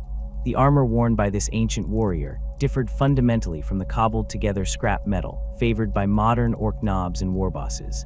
Each plate fit precisely against the next, creating a seamless protective shell with no exposed joints or vulnerable points. The material composition, according to Bile's analysis, incorporated ceramite-like compounds reinforced with unknown crystalline structures that distributed impact forces throughout the entire armor system, rather than absorbing them at the point of contact. Most striking was the integration between the armor and the Krork's biology. Where modern orcs simply strap armor plates to their bodies, this ancient specimen's armor connected directly to its musculature through thousands of microscopic interface points. These connections allowed the armor to move in perfect synchronization with the wearer's body, while simultaneously monitoring physiological status and administering combat stimulants as needed. The helmet design particularly impressed Bile, who noted its sophisticated sensor array and integrated targeting systems. Unlike the crude visors or exposed heads of modern orcs, the Krork helmet featured multiple overlapping sensory inputs that provided comprehensive battlefield awareness. Crystalline lenses positioned around the helmet's circumference eliminated blind spots, while specialized receptors detected energy emissions across a spectrum far broader than human vision. The weapons carried by the preserved Krork demonstrated equally advanced design principles. The primary armament resembled an oversized rifle, but internal scans revealed energy projection systems far more sophisticated than Imperial plasma technology. The weapon incorporated multiple redundant power sources and cooling systems that would prevent the overheating issues plaguing Imperial plasma weapons, allowing for sustained fire without risk of catastrophic failure. Close examination of the weapon's internal components revealed psycho-conductive materials integrated throughout its structure. These materials, arranged in precise geometric patterns, appeared designed to channel and amplify the user's latent psychic energy, enhancing the weapon's already formidable output. Unlike the crude "works because we believe it works" technology of modern orcs, this weapon represented a deliberate engineering approach to harnessing the WAAAGH energy for practical combat application. The secondary weapon, a massive close combat blade, incorporated similar psycho-conductive elements within its crystalline structure. The edge, maintained at a molecular level sharpness, could theoretically cut through even ceramite armor with minimal resistance. More impressively, the blade contained internal energy channels that could project a disruption field similar to, but more stable than those found in Imperial power weapons, giving it the capability to slice through energy shields and force fields. Beyond the weapons and armor, the physical characteristics of the Krork itself provided crucial insights into the species' original form. The musculature density exceeded that of modern orcs by approximately 40%, with specialized fiber structures that allowed for both explosive strength and sustained endurance. The skeletal system incorporated crystalline reinforcement at major stress points, creating a framework that could support the creature's massive weight while withstanding impacts that would shatter conventional bones. The cranial structure revealed the most significant differences between ancient Krorks and their modern descendants. The preserved specimen's skull contained a brain approximately 3 times larger than that of even the most developed orc warboss, with expanded frontal and temporal lobes suggesting significantly higher cognitive function. Neural pathways throughout the brain showed specialized structures dedicated to tactical analysis, technological comprehension, and complex language processing, capabilities largely absent in modern orcs. Bile's examination of the specimen's hands revealed another crucial difference. Where modern orcs possess strong but relatively crude digits, the Krork's hands showed remarkable dexterity despite their massive size. The finger joints allowed for precise manipulation of complex equipment, while the palm contained specialized tactile sensors that could detect minute variations in pressure and texture. These adaptations would have enabled the handling and maintenance of sophisticated technology far beyond the capabilities of modern orcs. The genetic material preserved within the specimen provided perhaps the most valuable information. Analysis revealed a genome approximately 15% more complex than that of modern Orks, with extensive redundant systems and error correction mechanisms that would prevent the genetic drift seen in current greenskin populations. The DNA structure incorporated specialized sequences that appeared designed for information storage, the biological foundation of the sophisticated genetic memory system that preserved Krork technical knowledge and cultural traditions. Most intriguing was the discovery of what Bile termed activation sequences within the Krork genome, genetic triggers designed to express different traits in response to specific environmental conditions. These sequences appeared to control everything from physical growth to cognitive development, allowing Krorks to adapt rapidly to changing battlefield conditions without requiring conventional evolution over multiple generations. The preservation technology employed by Trazen had maintained the specimen in a state of suspended animation rather than true death, allowing for analysis of active biological processes. This revealed the sophisticated symbiotic relationship between the Krork's cellular structures and the fungal organisms integrated throughout its body. Unlike the relatively simple relationship seen in modern Orks, this symbiosis operated at a molecular level, with fungal structures directly enhancing cellular function in ways that blurred the distinction between host and symbiont. The implications of this preserved specimen extend far beyond academic xenobiology. The technological sophistication displayed by the armor and weapons suggests that at their peak, Krorks possessed military capability that would rival or exceed that of the Imperium at its height. The neural complexity and evidence of higher cognitive function indicate a species capable of sophisticated strategic planning and technological innovation, rather than the crude brutality that characterizes modern Ork warfare. Perhaps most concerning for Imperial strategists, the activation sequences discovered within the Krork genome suggest that the potential for reversion to something approaching their original form remains dormant within modern Ork populations. Under sufficient evolutionary pressure, such as prolonged conflict against a powerful adversary, these sequences could theoretically activate, triggering a transformation from the relatively manageable Ork threat to something approaching the ancient Krorks in size, intelligence, and technological capability. This possibility hasn't escaped the attention of the Ordo Xenos. Following the events of the War of the Beast, when the Imperium faced Orks of unprecedented size and sophistication, inquisitorial researchers have monitored greenskin populations for signs of accelerated evolution.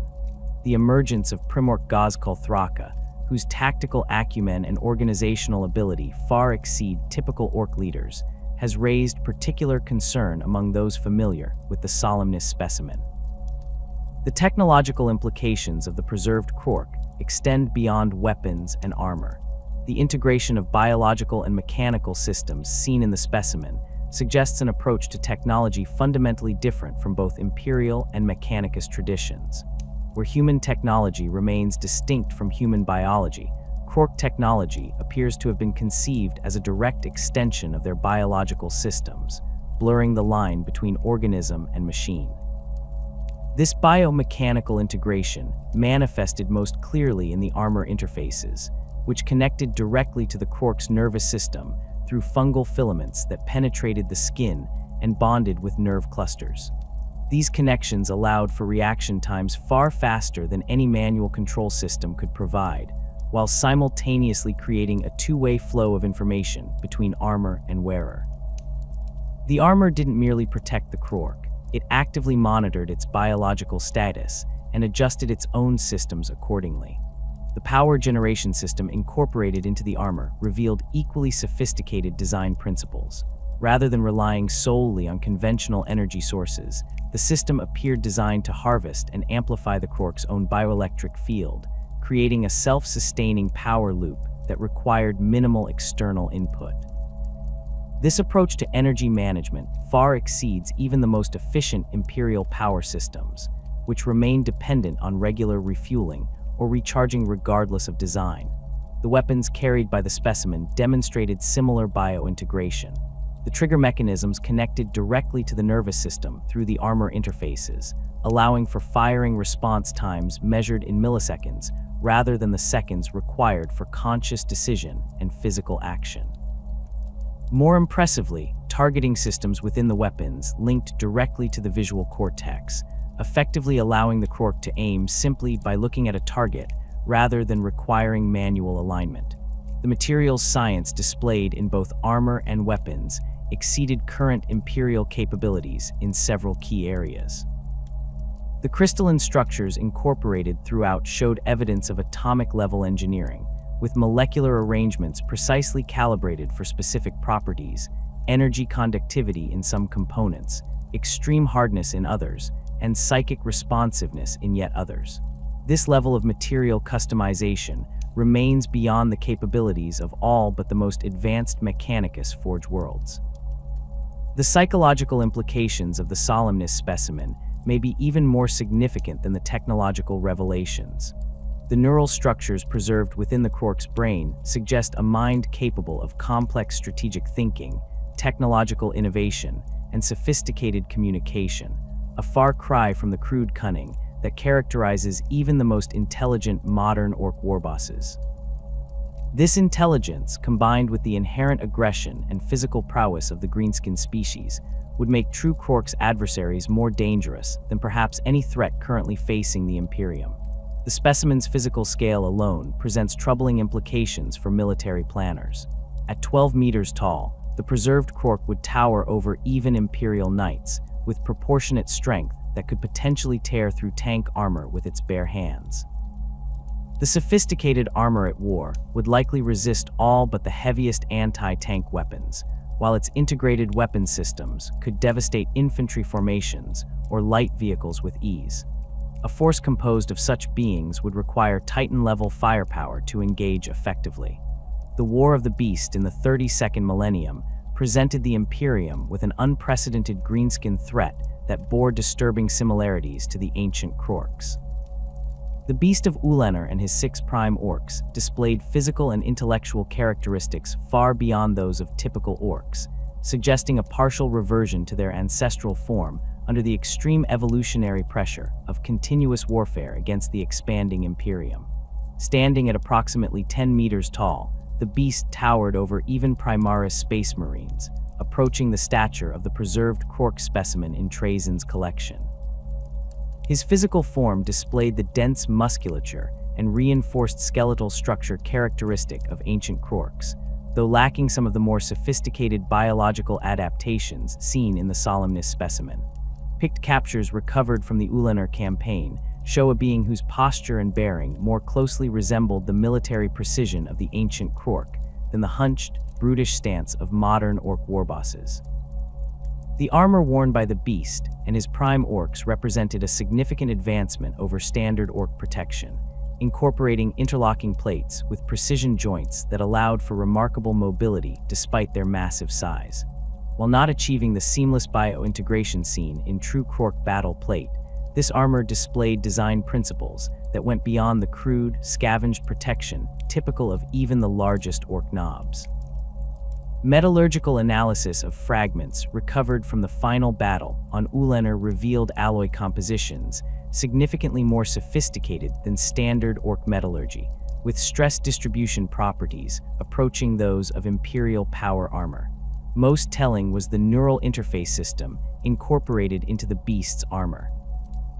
Unlike the crude mechanical controls used by modern Ork vehicles and war machines, this system allowed for direct mental command of both personal equipment and larger war assets. This interface bears striking resemblance to the psycho-conductive systems described in ancient Krork artifacts, suggesting a partial reactivation of genetic memory related to advanced technology integration.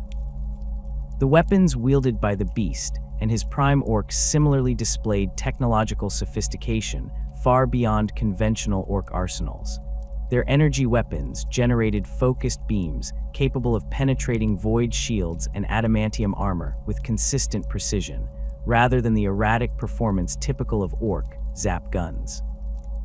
Close combat weapons incorporated disruption fields that operated on principles similar to Imperial power weapons, but with greater stability and energy efficiency, allowing for sustained use without the power drain issues that plague Imperial designs.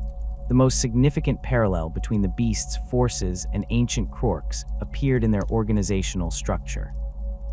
Where typical Ork warbands operate as loosely connected mobs, united primarily by the dominant warboss's force of personality, the beast established a sophisticated hierarchy with specialized roles and clear chains of command. This structure more closely resembled the caste system of ancient Krork society than the crude pecking order of modern Ork tribes. The 6 prime Orks who served as the beast's lieutenants displayed specialized adaptations for their particular roles. The Beast of Ork kill cruiser fleets possessed enhanced neural structures dedicated to void warfare and fleet coordination. The Beast of Ork gargants showed biological adaptations optimized for interfacing with massive war machines. These specializations echo the purpose-specific variants described in fragmentary records of ancient Krork society, suggesting a partial reemergence of the sophisticated caste system that characterized their ancestors. Perhaps most unsettling for Imperial commanders was the beast's intellectual capacity. Unlike typical Ork warbosses, who display crude cunning at best, the beast demonstrated sophisticated strategic thinking, including complex feints, multi-system coordinated attacks, and psychological warfare. His ability to speak fluent Gothic and engage in diplomatic negotiations with Imperial representatives suggests cognitive capabilities far closer to ancient Krorks than modern Orks. Inquisitorial analysis of his communications indicates a vocabulary of approximately 35,000 words, comparable to educated Imperial citizens and far exceeding the few hundred crude terms used by typical Ork warbosses. The technological resurgence during the beast's WAAAGH provides the strongest evidence for genetic memory of Krork knowledge. The attack moons represent the most visible manifestation of this recovered technology, massive artificial planetoids that served as mobile fortresses, manufacturing centers, and weapons platforms. These structures combined aspects of conventional engineering with biological growth in ways that echo descriptions of ancient Krork biomechanical integration. Mago's explorator Delvarus, who briefly examined an attack moon's outer structure before its destruction, noted that the surface material appeared to grow and heal damage in a manner similar to living tissue while maintaining the structural properties of hardened ceramite. This combination of biological adaptation with engineering principles precisely matches fragmentary descriptions of Krork construction techniques from the War in Heaven period. The propulsion systems of these attack moons displayed equally sophisticated technology. Rather than conventional plasma drives or warp engines, they utilized gravitic manipulation on a scale beyond current Imperial capabilities, allowing for precise positioning and rapid transit between systems without entering the warp. This technology bears striking similarities to recovered fragments of what xenotechnologists believe were Krork void ship drive systems, suggesting direct technological lineage rather than parallel development. The most impressive aspect of the attack moons was their teleportation capability. Unlike Imperial teleporters, which remained short-ranged and notoriously unreliable, these systems could transport thousands of Orks and massive war machines across interplanetary distances with precision that stunned Mechanicus observers.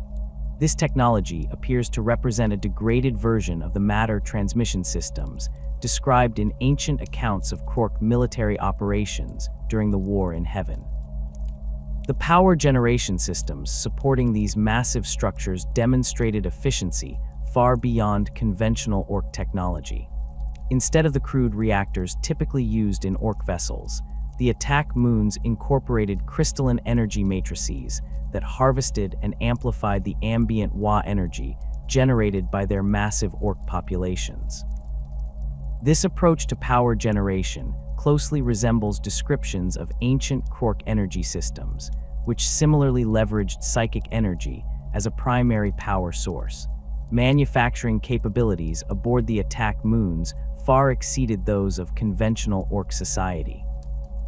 Where modern Ork production relies primarily on the intuitive skills of individual mechboys working with scavenged materials, the attack moons contained vast automated production facilities capable of producing standardized, precision-engineered weapons and vehicles. This systematic approach to manufacturing echoes the industrial organization described in fragmentary records of Krork forge complexes. The Orks themselves showed biological changes during the beast's WAAAGH that suggested genetic reversion toward Krork physiology. Beyond the obvious increase in size, autopsy reports from beast-era Orks show increased brain mass, particularly in regions associated with higher cognitive functions and language processing. Muscle tissue displayed density approximately 25% greater than typical Orks, with enhanced myofibril structures more closely resembling those described in ancient Krork specimens. Most significant was the development of specialized variants beyond the standard oddboys seen in conventional Ork society. The beast's forces included engineer equivalents whose technical understanding went far beyond the instinctive knowledge of mechboys, diplomat specialists capable of complex communication with non-Orks, and coordinator types whose enhanced connection to the WAAAGH field allowed them to direct complex operations across multiple systems simultaneously.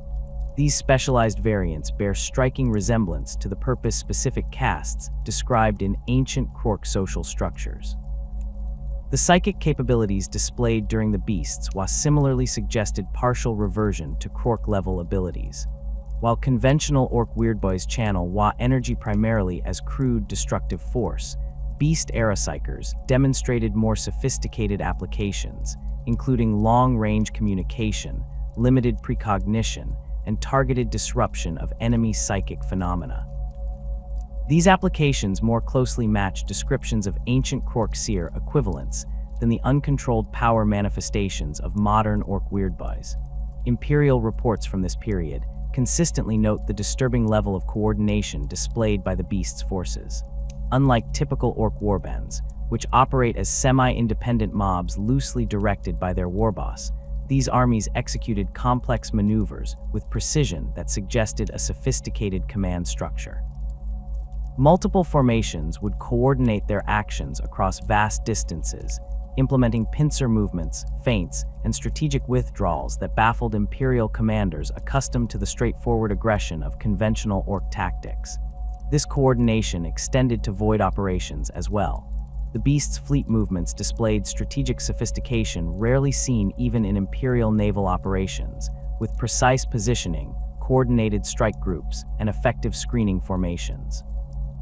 The ability to maintain such complex void tactics across multiple systems simultaneously suggests command and control capabilities far beyond those of conventional Ork warbosses, approaching the strategic acumen attributed to ancient Krork commanders.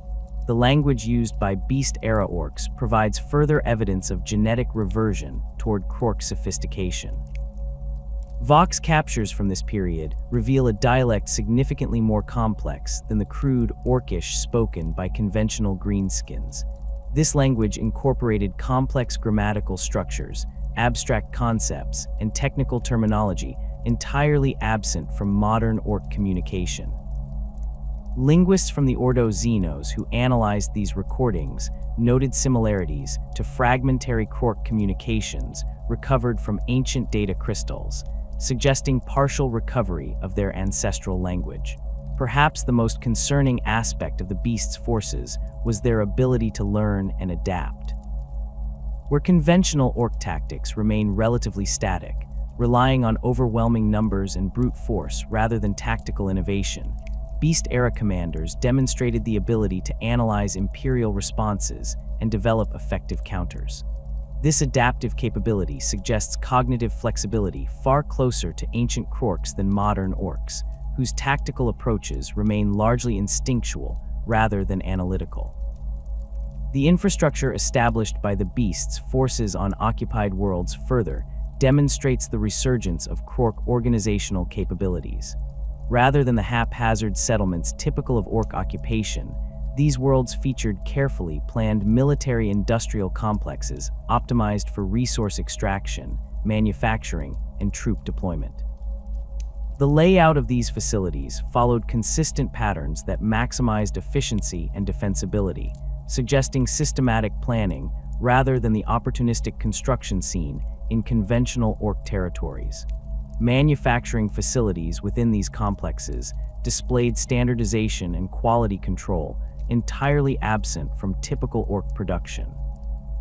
Weapons and vehicles produced during this period show consistent dimensions, interchangeable components, and precision engineering that more closely resembles imperial manufacturing than conventional Ork custom work. This standardization echoes descriptions of ancient Krork industrial organization, where specialized builder Krorks maintained strict production standards across vast manufacturing networks.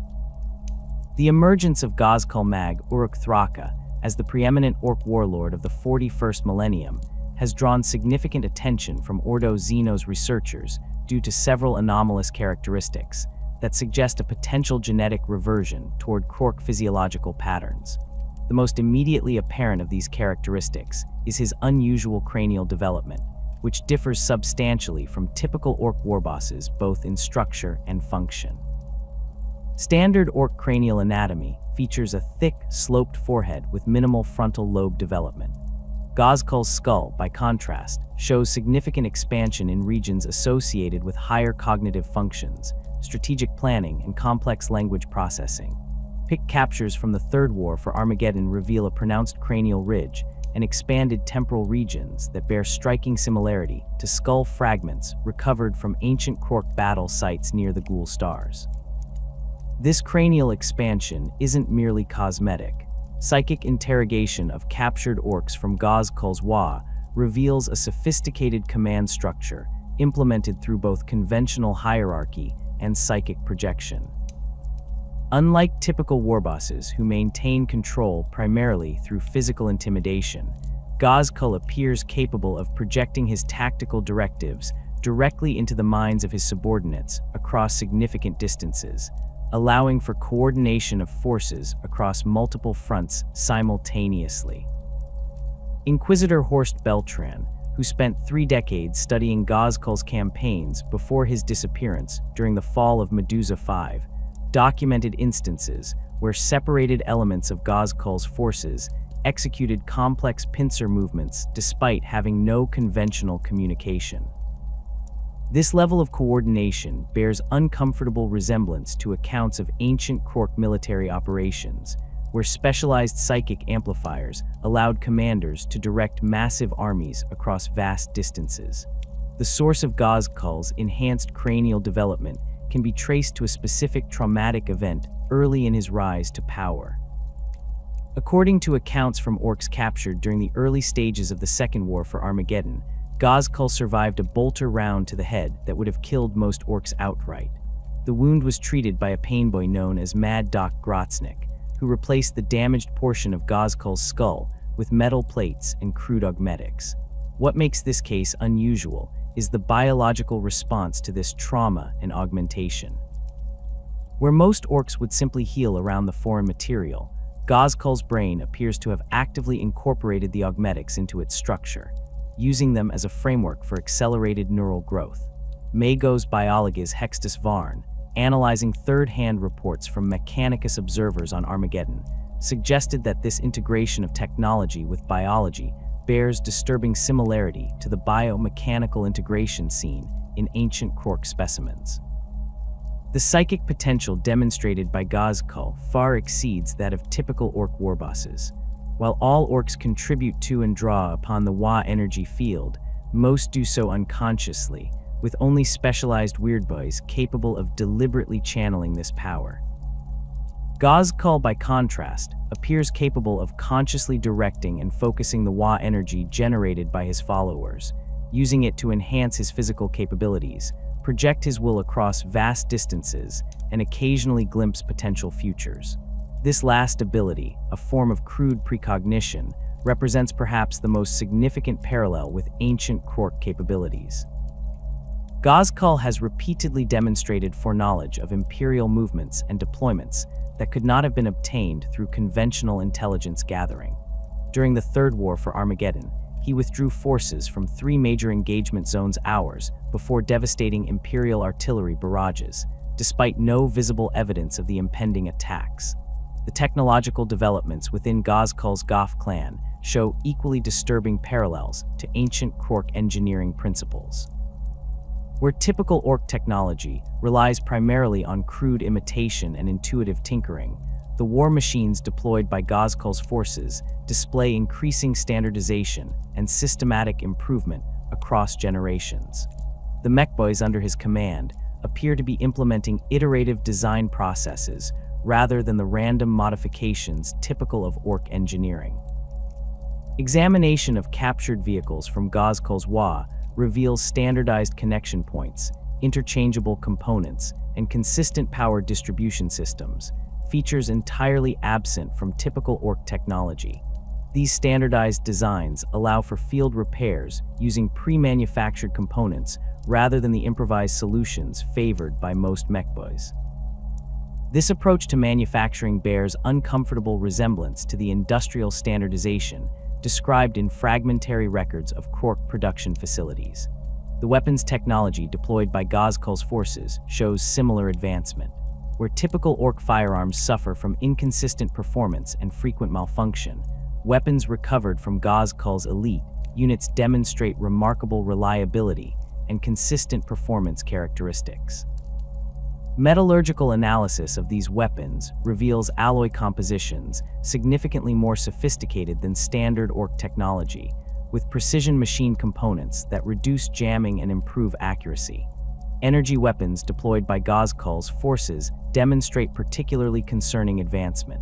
Typical Ork, zap guns produce erratic energy discharges with unpredictable effects and frequent power fluctuations.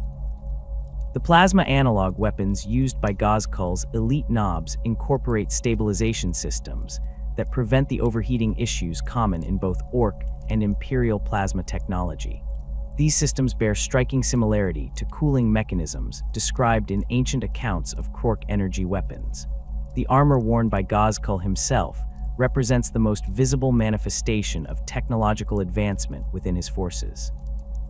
Unlike the crude plates typical of Ork warbosses, Ghazghkull's armor incorporates interlocking components with precision joints that allow for remarkable mobility despite its massive bulk.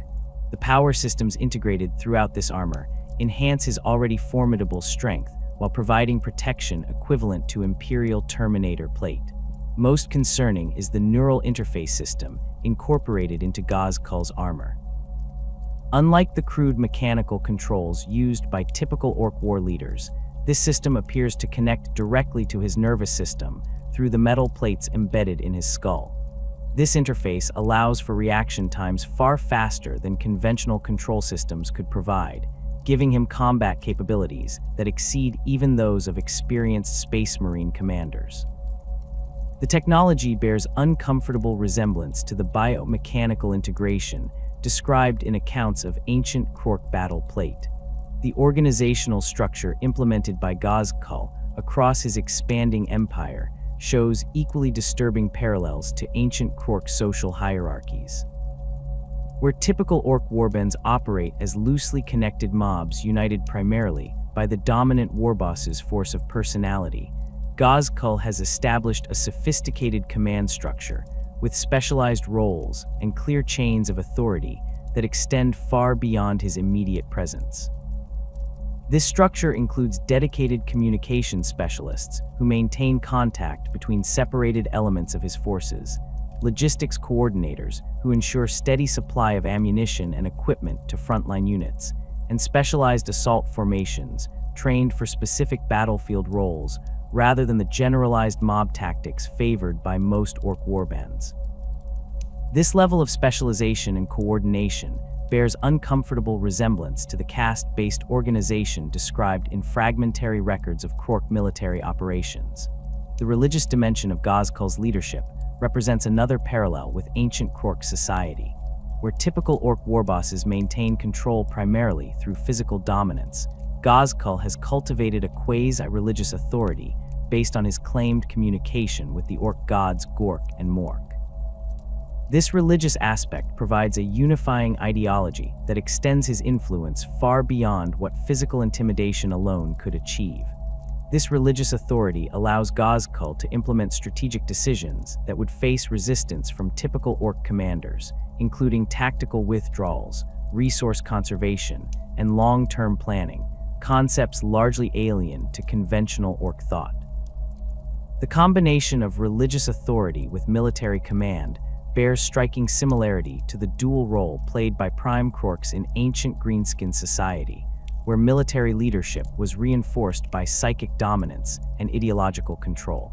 The genetic implications of WAAAGH's unusual development have not escaped the attention of the Ordo Xenos. Inquisitor Katarina Greyfax, during her brief involvement with Armageddon monitoring operations, commissioned a comprehensive genetic analysis of tissue samples recovered from battlefields where WAAAGH's forces had been engaged. The results proved deeply concerning to Imperial authorities.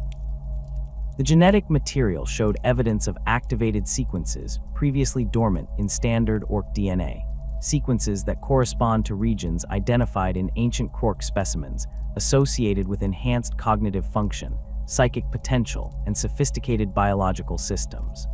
These activations appear concentrated in Orks from WAAAGH's inner circle, suggesting that proximity to his powerful WAAAGH field may trigger genetic expression normally suppressed in modern Ork populations.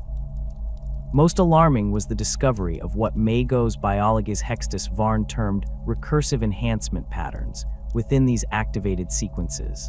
Unlike standard genetic expression, which remains relatively stable once activated, these patterns showed evidence of continuing development, each generation of expression creating more sophisticated structures that further enhance the next cycle of development. This self-reinforcing genetic pattern bears uncomfortable resemblance to the accelerated evolution mechanisms theorized to exist in original Krork genetic templates. The potential for widespread genetic reversion among Ork populations exposed to WAAAGH's influence represents a strategic threat that has prompted the implementation of specialized Ordo Xenos monitoring protocols. These protocols, classified at the highest levels of Imperial security, include dedicated Auspex arrays designed to detect the specific psychic signatures associated with enhanced Ork neural activity, infiltration of WAAAGH's forces by specially modified assassins resistant to Ork spore contamination, and standing orders for immediate exterminatus of any world where significant populations of genetically enhanced Orks are confirmed. The monitoring extends beyond WAAAGH himself to include any Ork warlord showing signs of unusual development. The emergence of figures like Overfiend of Octarius and Gruk Face Ripa, both displaying tactical sophistication and organizational abilities beyond typical Ork leaders, has triggered enhanced surveillance of their operations. The possibility that WAAAGH represents not an isolated anomaly, but the leading edge of a species-wide evolutionary shift has profound implications for Imperial strategic planning. This concern has led to the establishment of specialized research facilities dedicated to understanding the mechanisms of Ork genetic expression and developing countermeasures against potential reversion to Krork-like capabilities. These facilities, operating under the direct authority of the Inquisition, combine biological research with archaeological investigation, seeking both the means to suppress enhanced genetic expression in current Ork populations and historical insights into how the ancient Krorks were eventually defeated. The archaeological aspect of this research has focused on sites associated with the final decline of Krork civilization, seeking evidence of weapons or strategies that might have accelerated their degradation into modern Orks. Particular attention has been paid to regions where Eldari expansion encountered Krork populations, based on fragmentary evidence suggesting that early Eldari civilizations may have developed specialized weapons specifically designed to target and corrupt Krork genetic stability. The technological development observed in WAAAGH's forces extends beyond weapons and armor to include sophisticated communication systems that allow for coordination across vast distances.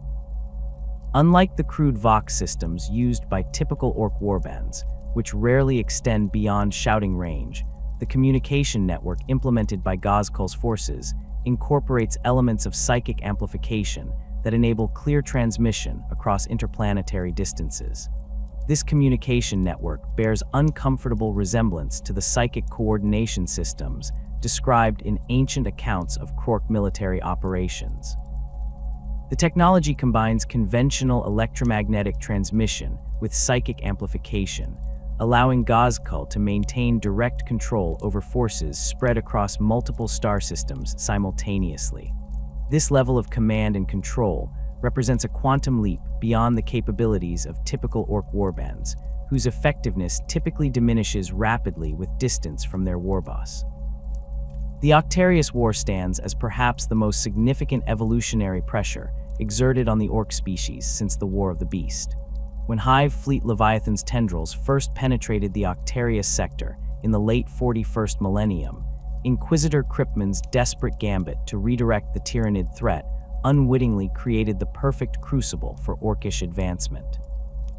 The resulting conflict between these two supremely adaptable species has accelerated Ork evolution in ways that deeply concern Imperial xenobiologists and strategists alike. Deathwatch kill teams operating on the fringes of the conflict zone have documented disturbing physiological changes in Ork specimens encountered during containment operations. Captain Artemis of the Mortifactors, leading reconnaissance missions into Octarian space in the year 992 of the 41st millennium, recovered tissue samples from Ork warriors that showed marked differences from baseline greenskin biology. Analysis performed by Magos Biologi's Hextus Varn revealed increased neural density in frontal and temporal lobes, enhanced musculature with approximately 22% greater fiber density than standard Orks, and more efficient respiratory systems capable of operating in environments with oxygen content as low as 9%. These physical adaptations alone would represent cause for concern, but the behavioral changes observed in veteran Orks from the Octarius conflict zones prove far more alarming. Standard Ork tactics typically rely on overwhelming numbers and straightforward aggression, with minimal adaptation beyond crude responses to immediate battlefield conditions. Octarius veterans, by contrast, demonstrate sophisticated tactical awareness, including effective use of cover, coordinated fire patterns, and deliberate targeting of Tyranid synapse creatures. Magos xenobiologist Farron Dastark, assigned to analyze combat footage collected by Deathwatch observation posts on the edges of the conflict zone, noted that Ork units that had survived multiple engagements with Tyranid forces displayed increasing coordination with each subsequent battle. Early encounters showed typical Ork mob tactics, disorganized charges with minimal fire discipline. By the fourth or fifth engagement, these same units had developed standardized formations with specialized roles, including dedicated suppression teams that pinned Tyranid organisms in place while assault groups targeted their flanks. This tactical evolution occurred at rates far exceeding normal Ork learning curves. Standard greenskin forces typically require dozens of engagements to develop even rudimentary adaptations to enemy tactics. The Octarius Orks demonstrated complex counter strategies after as few as 3 encounters with specific Tyranid bioforms. This accelerated learning suggests activation of dormant neural pathways more sophisticated than those typically expressed in modern Orks. The weapons technology employed by Octarius Orks shows equally concerning advancement. Deathwatch Techmarine brother Demetrian recovered several examples of Ork firearms from abandoned positions following a particularly intense Tyranid assault. These weapons displayed precision engineering entirely absent from standard Ork technology, including rifled barrels with consistent bore dimensions, standardized ammunition with uniform propellant loads, and targeting systems that actually improved accuracy rather than merely making impressive noises. Most alarming was the recovery of what appeared to be prototype bioweapons designed specifically to target Tyranid organisms. These crude but effective devices dispersed airborne toxins that attacked the specialized respiratory systems of Tyranid creatures while leaving orc physiology unaffected. The development of such targeted biological agents suggests scientific understanding far beyond the capabilities of conventional mechbus, approaching the sophisticated biowarfare techniques attributed to ancient Krork healer equivalents. The armor utilized by veteran Octarius orcs shows similar advancement. Rather than the hodgepodge of scavenged materials typical of orc protection, these specimens wore standardized plates manufactured to consistent specifications. Metallurgical analysis revealed sophisticated alloy compositions incorporating minerals harvested from tyrannid carapaces, creating armor with exceptional resistance to both the biological acids and physical strikes favored by tyrannid organisms. The integration of this armor with orc physiology represents perhaps the most concerning development. Where standard orc armor simply straps onto the wearer's body, these advanced systems incorporated interface points that connected directly to the wearer's musculature. While crude compared to the seamless biointegration seen in ancient Krork specimens, these connections allowed for enhanced strength and reaction times by directly stimulating orc muscle groups in response to incoming attacks. The command structure observed among Octarius orcs shows equally significant evolution. Standard orc warbands operate on a straightforward might-makes-right hierarchy, with leadership determined primarily by physical size and combat prowess. The orc forces engaged in prolonged conflict with tyrannids have developed more sophisticated command systems, including specialized lieutenant roles based on tactical expertise rather than merely physical dominance. Vox intercepts collected by Deathwatch observation posts reveal communication patterns of unprecedented complexity among these forces. Where typical orc commanders issue simple, direct orders, Octarius warbosses have been recorded giving detailed tactical directives, including specific target prioritization, coordinated movement patterns, and even contingency plans for various enemy responses. The linguistic complexity of these communications suggests cognitive development far beyond baseline orc capabilities. The most direct evidence for Krork-like characteristics emerging in the Octarius conflict comes from picked captures of the largest orc warlords operating in the region. These individuals stand notably taller than typical warbosses, with the largest specimens reaching heights of nearly 5 meters, approaching the lower size range described in ancient accounts of Krork warriors. Their physical bearing shows the straight-backed, purposeful posture associated with Krork specimens rather than the hunched, aggressive stance typical of modern orcs. The armor worn by these warlords incorporates technological elements unseen in conventional orc equipment. Power fields that actually function consistently, targeting systems with predictable accuracy, and communication devices capable of coordinating forces across continental distances. While still crude compared to Imperial technology, these systems represent a significant advancement over standard orc equipment and bear uncomfortable similarities to descriptions of ancient Krork war gear.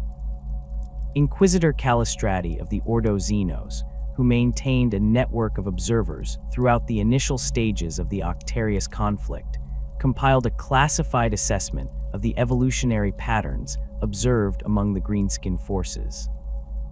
His report, restricted to inquisitorial access level vermilion, concluded that the continuous pressure of fighting the highly adaptive tyrannids had triggered activation of dormant genetic sequences in the orc genome, sequences that corresponded to traits associated with ancient Krorks. The mechanism behind this accelerated evolution appears linked to the fundamental nature of orc reproduction. Unlike conventional biological species that evolve through natural selection across multiple generations, orcs reproduce through spores that incorporate genetic information from successful individuals. This allows for a form of Lamarckian inheritance where adaptations acquired during an orc's lifetime can be passed directly to subsequent generations. In the intense battlefield laboratory of Octarius, this reproductive system has gone into overdrive. Orcs that develop successful adaptations against tyrannid organisms survive to release more spores, while their less adapted brethren perish. With each cycle of conflict, the new generation of orcs emerges with the accumulated adaptations of their predecessors already encoded in their biology, creating an evolutionary acceleration that outpaces even the Tyranids' legendary adaptability. The environmental pressure created by continuous conflict against a highly lethal and equally adaptable enemy appears to be triggering expression of genetic potential that has remained dormant since the degradation of the Krork species millions of years ago. WAAAGH's biologist Farron Dastark, analyzing tissue samples from multiple generations of Octarius orcs, identified sections of the orc genome that showed increased activity with each successive generation, sections that correspond to regions identified in ancient Krork specimens associated with enhanced cognitive function, biological sophistication, and technological aptitude. The implications of this genetic reawakening extend far beyond the immediate threat of the Octarius conflict. If the pressure of fighting Tyranids can trigger partial reversion to Krork-like characteristics, then similar evolution could potentially occur wherever orcs face sustained, existential challenges. The current galaxy, torn by the Great Rift and besieged by countless threats, provides no shortage of such evolutionary catalysts. Imperial strategists monitoring the situation have identified several particularly concerning scenarios. The ongoing conflict between Ghazkul's WAAAGH and Imperial forces on Armageddon has already produced orcs of unusual size and sophistication. If veterans from this conflict were to encounter and integrate with evolved specimens from Octarius, the resulting exchange of genetic material could accelerate the emergence of Krork-like traits throughout the broader orc population. The technology transfer potential presents equally alarming possibilities. The advanced weaponry and armor developed by Octarius orcs to combat Tyranid organisms would prove devastatingly effective against Imperial forces if widely adopted. The standardized manufacturing techniques emerging among these populations could allow for rapid production and distribution of these advanced systems, potentially elevating the entire technological base of Orc society beyond its current crude efficiency. Lord Admiral Spire, commanding Imperial Navy assets assigned to quarantine the Octarius sector, submitted a strategic assessment to the High Lords of Terra that painted a grim picture of potential outcomes. In his analysis, the conflict between orcs and Tyranids represented not a convenient mutual destruction of two Xenos threats, as originally hoped, but rather an evolutionary accelerator that could potentially produce an enemy more dangerous than either original combatant. The most disturbing evidence comes from the few survivors of Deathwatch Kill Team Alphys, who penetrated deep into Octarius territory to assess the state of the conflict. Their auger readings detected energy signatures consistent with advanced power generation systems emanating from primary orc settlements, systems far more sophisticated than the crude reactors typically employed by orc mechboys. The energy output levels recorded before the team's extraction suggest power generation approaching that of small Imperial hive cities, sufficient to support manufacturing and research on a scale previously unseen in orc society. The biological samples recovered by this team before their extraction showed even more concerning developments. Genetic analysis revealed the presence of specialized neural structures in recently spawned orcs that closely resemble those found in ancient Krork specimens, structures associated with enhanced cognitive function, complex language processing, and technological comprehension. These structures appeared most developed in orcs spawned in areas of most intense conflict, suggesting direct correlation between battlefield pressure and genetic reversion. The psychic dimension of this evolution may represent the most significant long-term threat. Orc weirdboys captured from Octarius-adjacent war zones display psychic capabilities beyond those typically associated with their kind. Where standard orc psychers channel WAAAGH energy primarily as crude destructive force, these specimens demonstrate more controlled applications, including limited precognition, targeted disruption of enemy psychers, and enhanced communication across vast distances. These enhanced psychic capabilities bear uncomfortable resemblance to the sophisticated WAAAGH manipulation attributed to ancient Krork seer equivalents. If this development continues along its current trajectory, it could potentially lead to the emergence of a coordinated psychic network among evolved orc populations, a strategic advantage that would make containing their expansion exponentially more difficult. The strategic implications have prompted implementation of containment protocols far exceeding those typically employed against Ork threats. The Deathwatch has established a permanent cordon of monitoring stations around the Octarius sector, with standing orders to eliminate any Ork vessels attempting to leave the conflict zone. These operations receive priority resource allocation, even in the face of multiple competing crises, reflecting the Ordo Xeno's assessment of evolved Orks as a potentially civilization-ending threat. Inquisitor Kryptman, whose original gambit redirecting Hive Fleet Leviathan into Ork space inadvertently created this evolutionary pressure cooker, has emerged from excommunicate status to lead specialized research into potential countermeasures. His current work focuses on identifying genetic vulnerabilities in the awakening Krork genome that might be exploited to interrupt the evolutionary progression before it reaches critical advancement. The most promising avenue identified thus far involves targeting the specialized fungal organisms that facilitate genetic information transfer between Ork generations. These symbiotic fungi, which process and incorporate adaptations from successful Orks into the spores that will produce the next generation, represent a potential bottleneck in the evolutionary acceleration. Weaponized mycological agents designed to corrupt this transfer process could potentially halt or reverse the emergence of Krork-like traits without requiring direct military engagement with the increasingly dangerous Ork forces.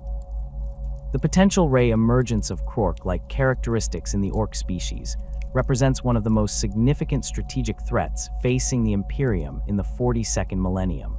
While the galaxy fractures under the strain of countless existential dangers, from the expanding Tyranid Hive fleets to the resurgent Necron dynasties, the evolutionary trajectory of the Ork species may ultimately prove the most consequential.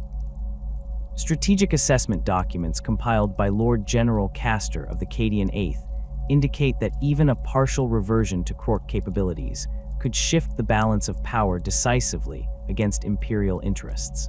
The Adeptus Munitorum has conducted extensive threat modeling based on archaeological evidence of Krork capabilities, combined with observed evolutionary patterns in modern Ork populations.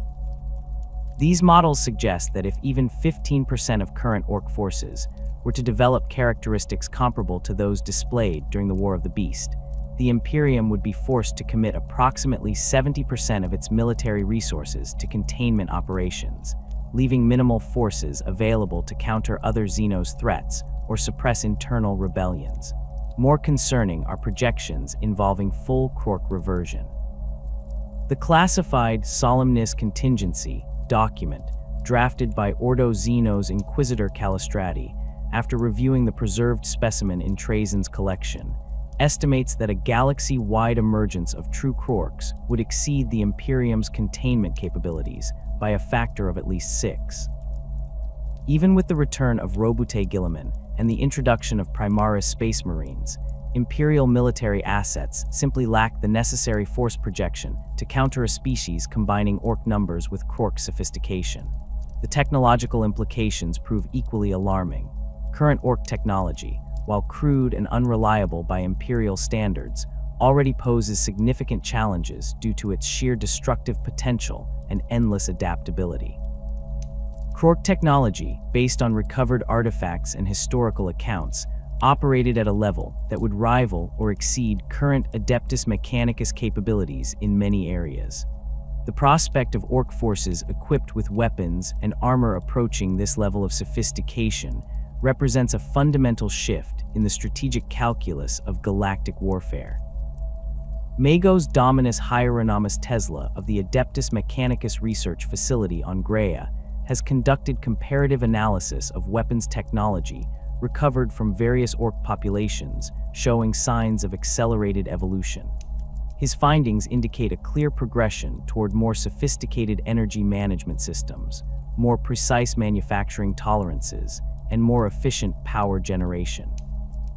While still far from true Krork technology, the trajectory suggests that within as little as 5 standard centuries, Advanced Ork populations could develop weapons technology approaching that of mid-tier Imperial Forge worlds.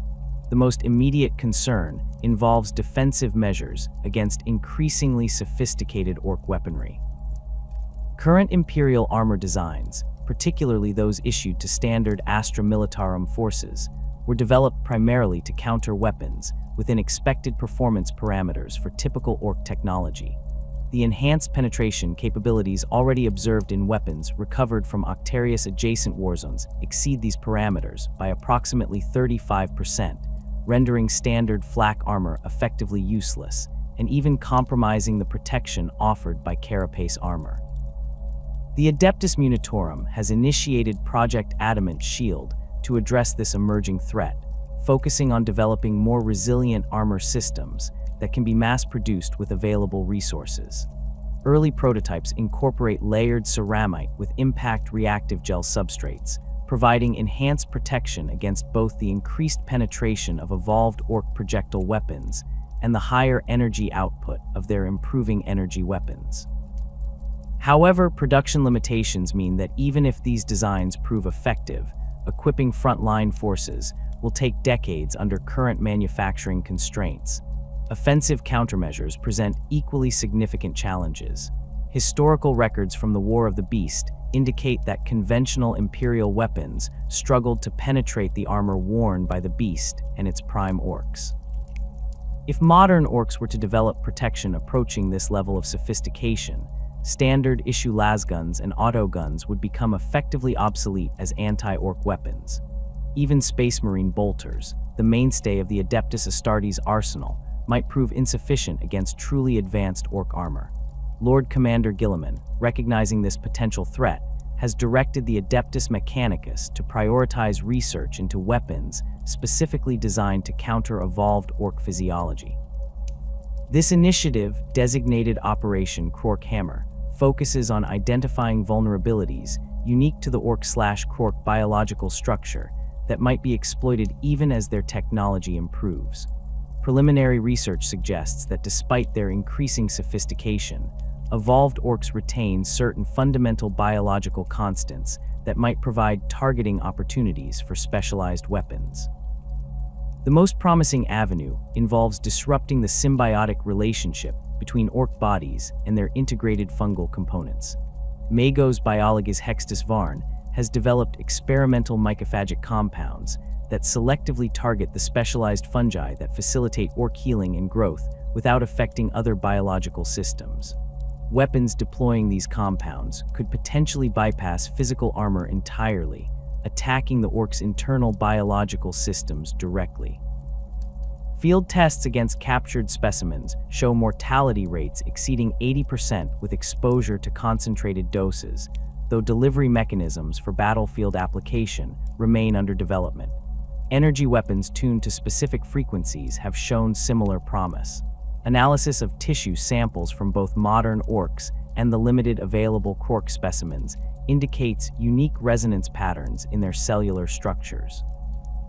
Las weapons modified to emit at these specific frequencies achieve approximately 40% greater tissue disruption than standard patterns, potentially allowing even basic Imperial energy weapons to remain effective against evolved Ork targets if properly calibrated. Beyond conventional weaponry, the Ordo Xenos has explored more esoteric approaches to countering potential Krork resurgence. The Eldari, with their long racial memory stretching back to the war in Heaven, maintain knowledge of weapons, specifically designed to combat Krorks during that ancient conflict. While the xenophobic Elder species rarely shares such information willingly, certain radical inquisitors have established tenuous alliances with Harlequin troops and Corsair bands willing to provide limited insights in exchange for mutual security arrangements. The information gleaned from these exchanges suggests that ancient Eldari developed weapons that targeted the psychic dimension of Krork biology rather than merely their physical forms. These weapons disrupted the connection between individual Krorks and the Gestalt WAAAGH field, effectively severing them from the collective knowledge and energy that made their technology function. Modern adaptations of these principles might potentially allow for the development of psychic disruptor weapons that could render even technologically advanced orcs vulnerable by disabling the WAAAGH energy that enhances their capabilities. The Necrons represent another potential source of anti-Krork weaponry, having fought against the original Krorks during the War in Heaven. Trazyn the Infinite, with his extensive collection of historical artifacts, likely possesses examples of weapons specifically designed to counter Krork biology and technology. The challenge lies in convincing the Mercurial Collector to share such knowledge, a diplomatic task complicated by the Necrons' general disdain for lesser species and Trazyn's unpredictable nature. Nevertheless, certain Ordo Xenos Inquisitors maintain cautious communication channels with the Lord of Solemnness, recognizing that his vast knowledge may prove invaluable should full Krork reversion occur. Strategic containment presents challenges beyond merely weapons development. The Imperium has historically relied on a combination of regular extermination campaigns and buffer zones of regularly sterilized worlds to contain Orc expansion.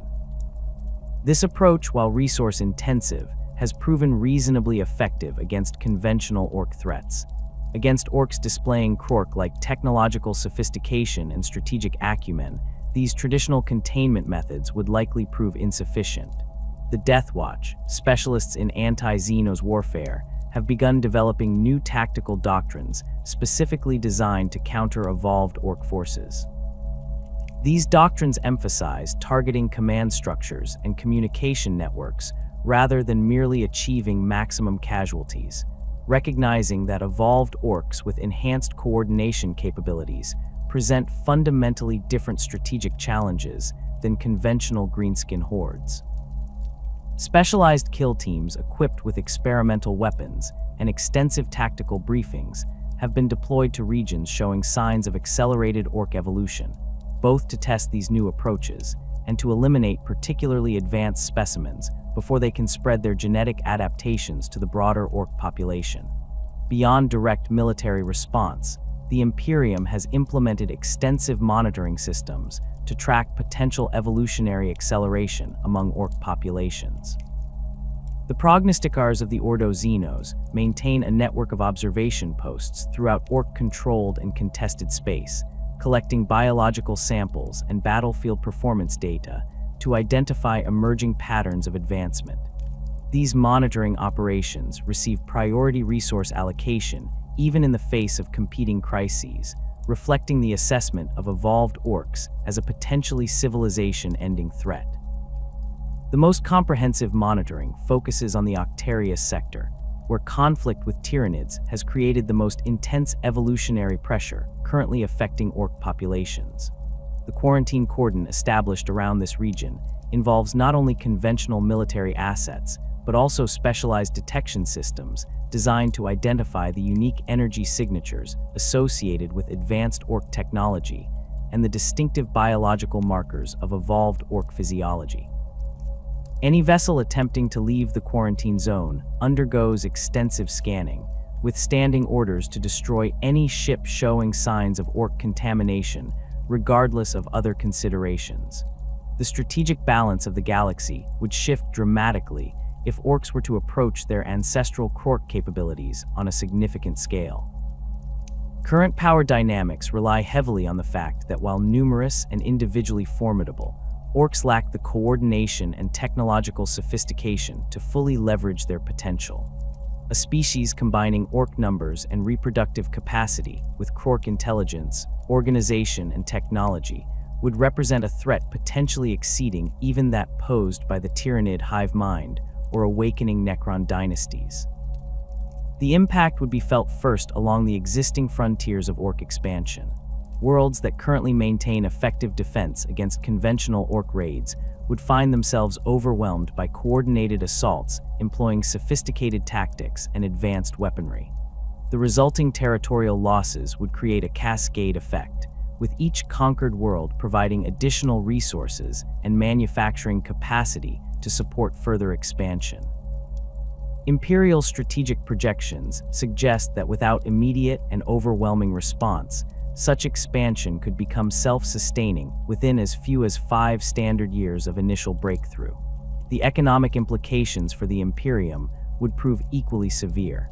Current defense budgets allocate approximately 22% of resources to anti-Ork operations across all segmentums.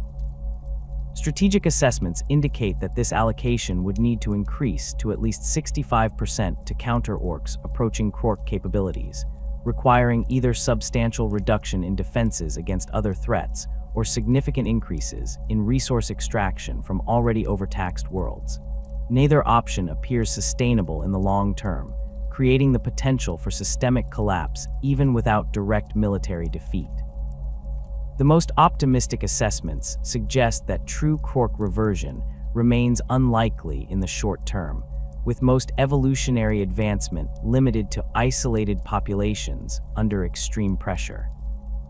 The genetic degradation that transformed the original Krorks into modern Orks occurred over millions of years, and while accelerated evolution might partially reverse this process, the complete restoration of Krork capabilities would likely require similarly extended timeframes under normal circumstances.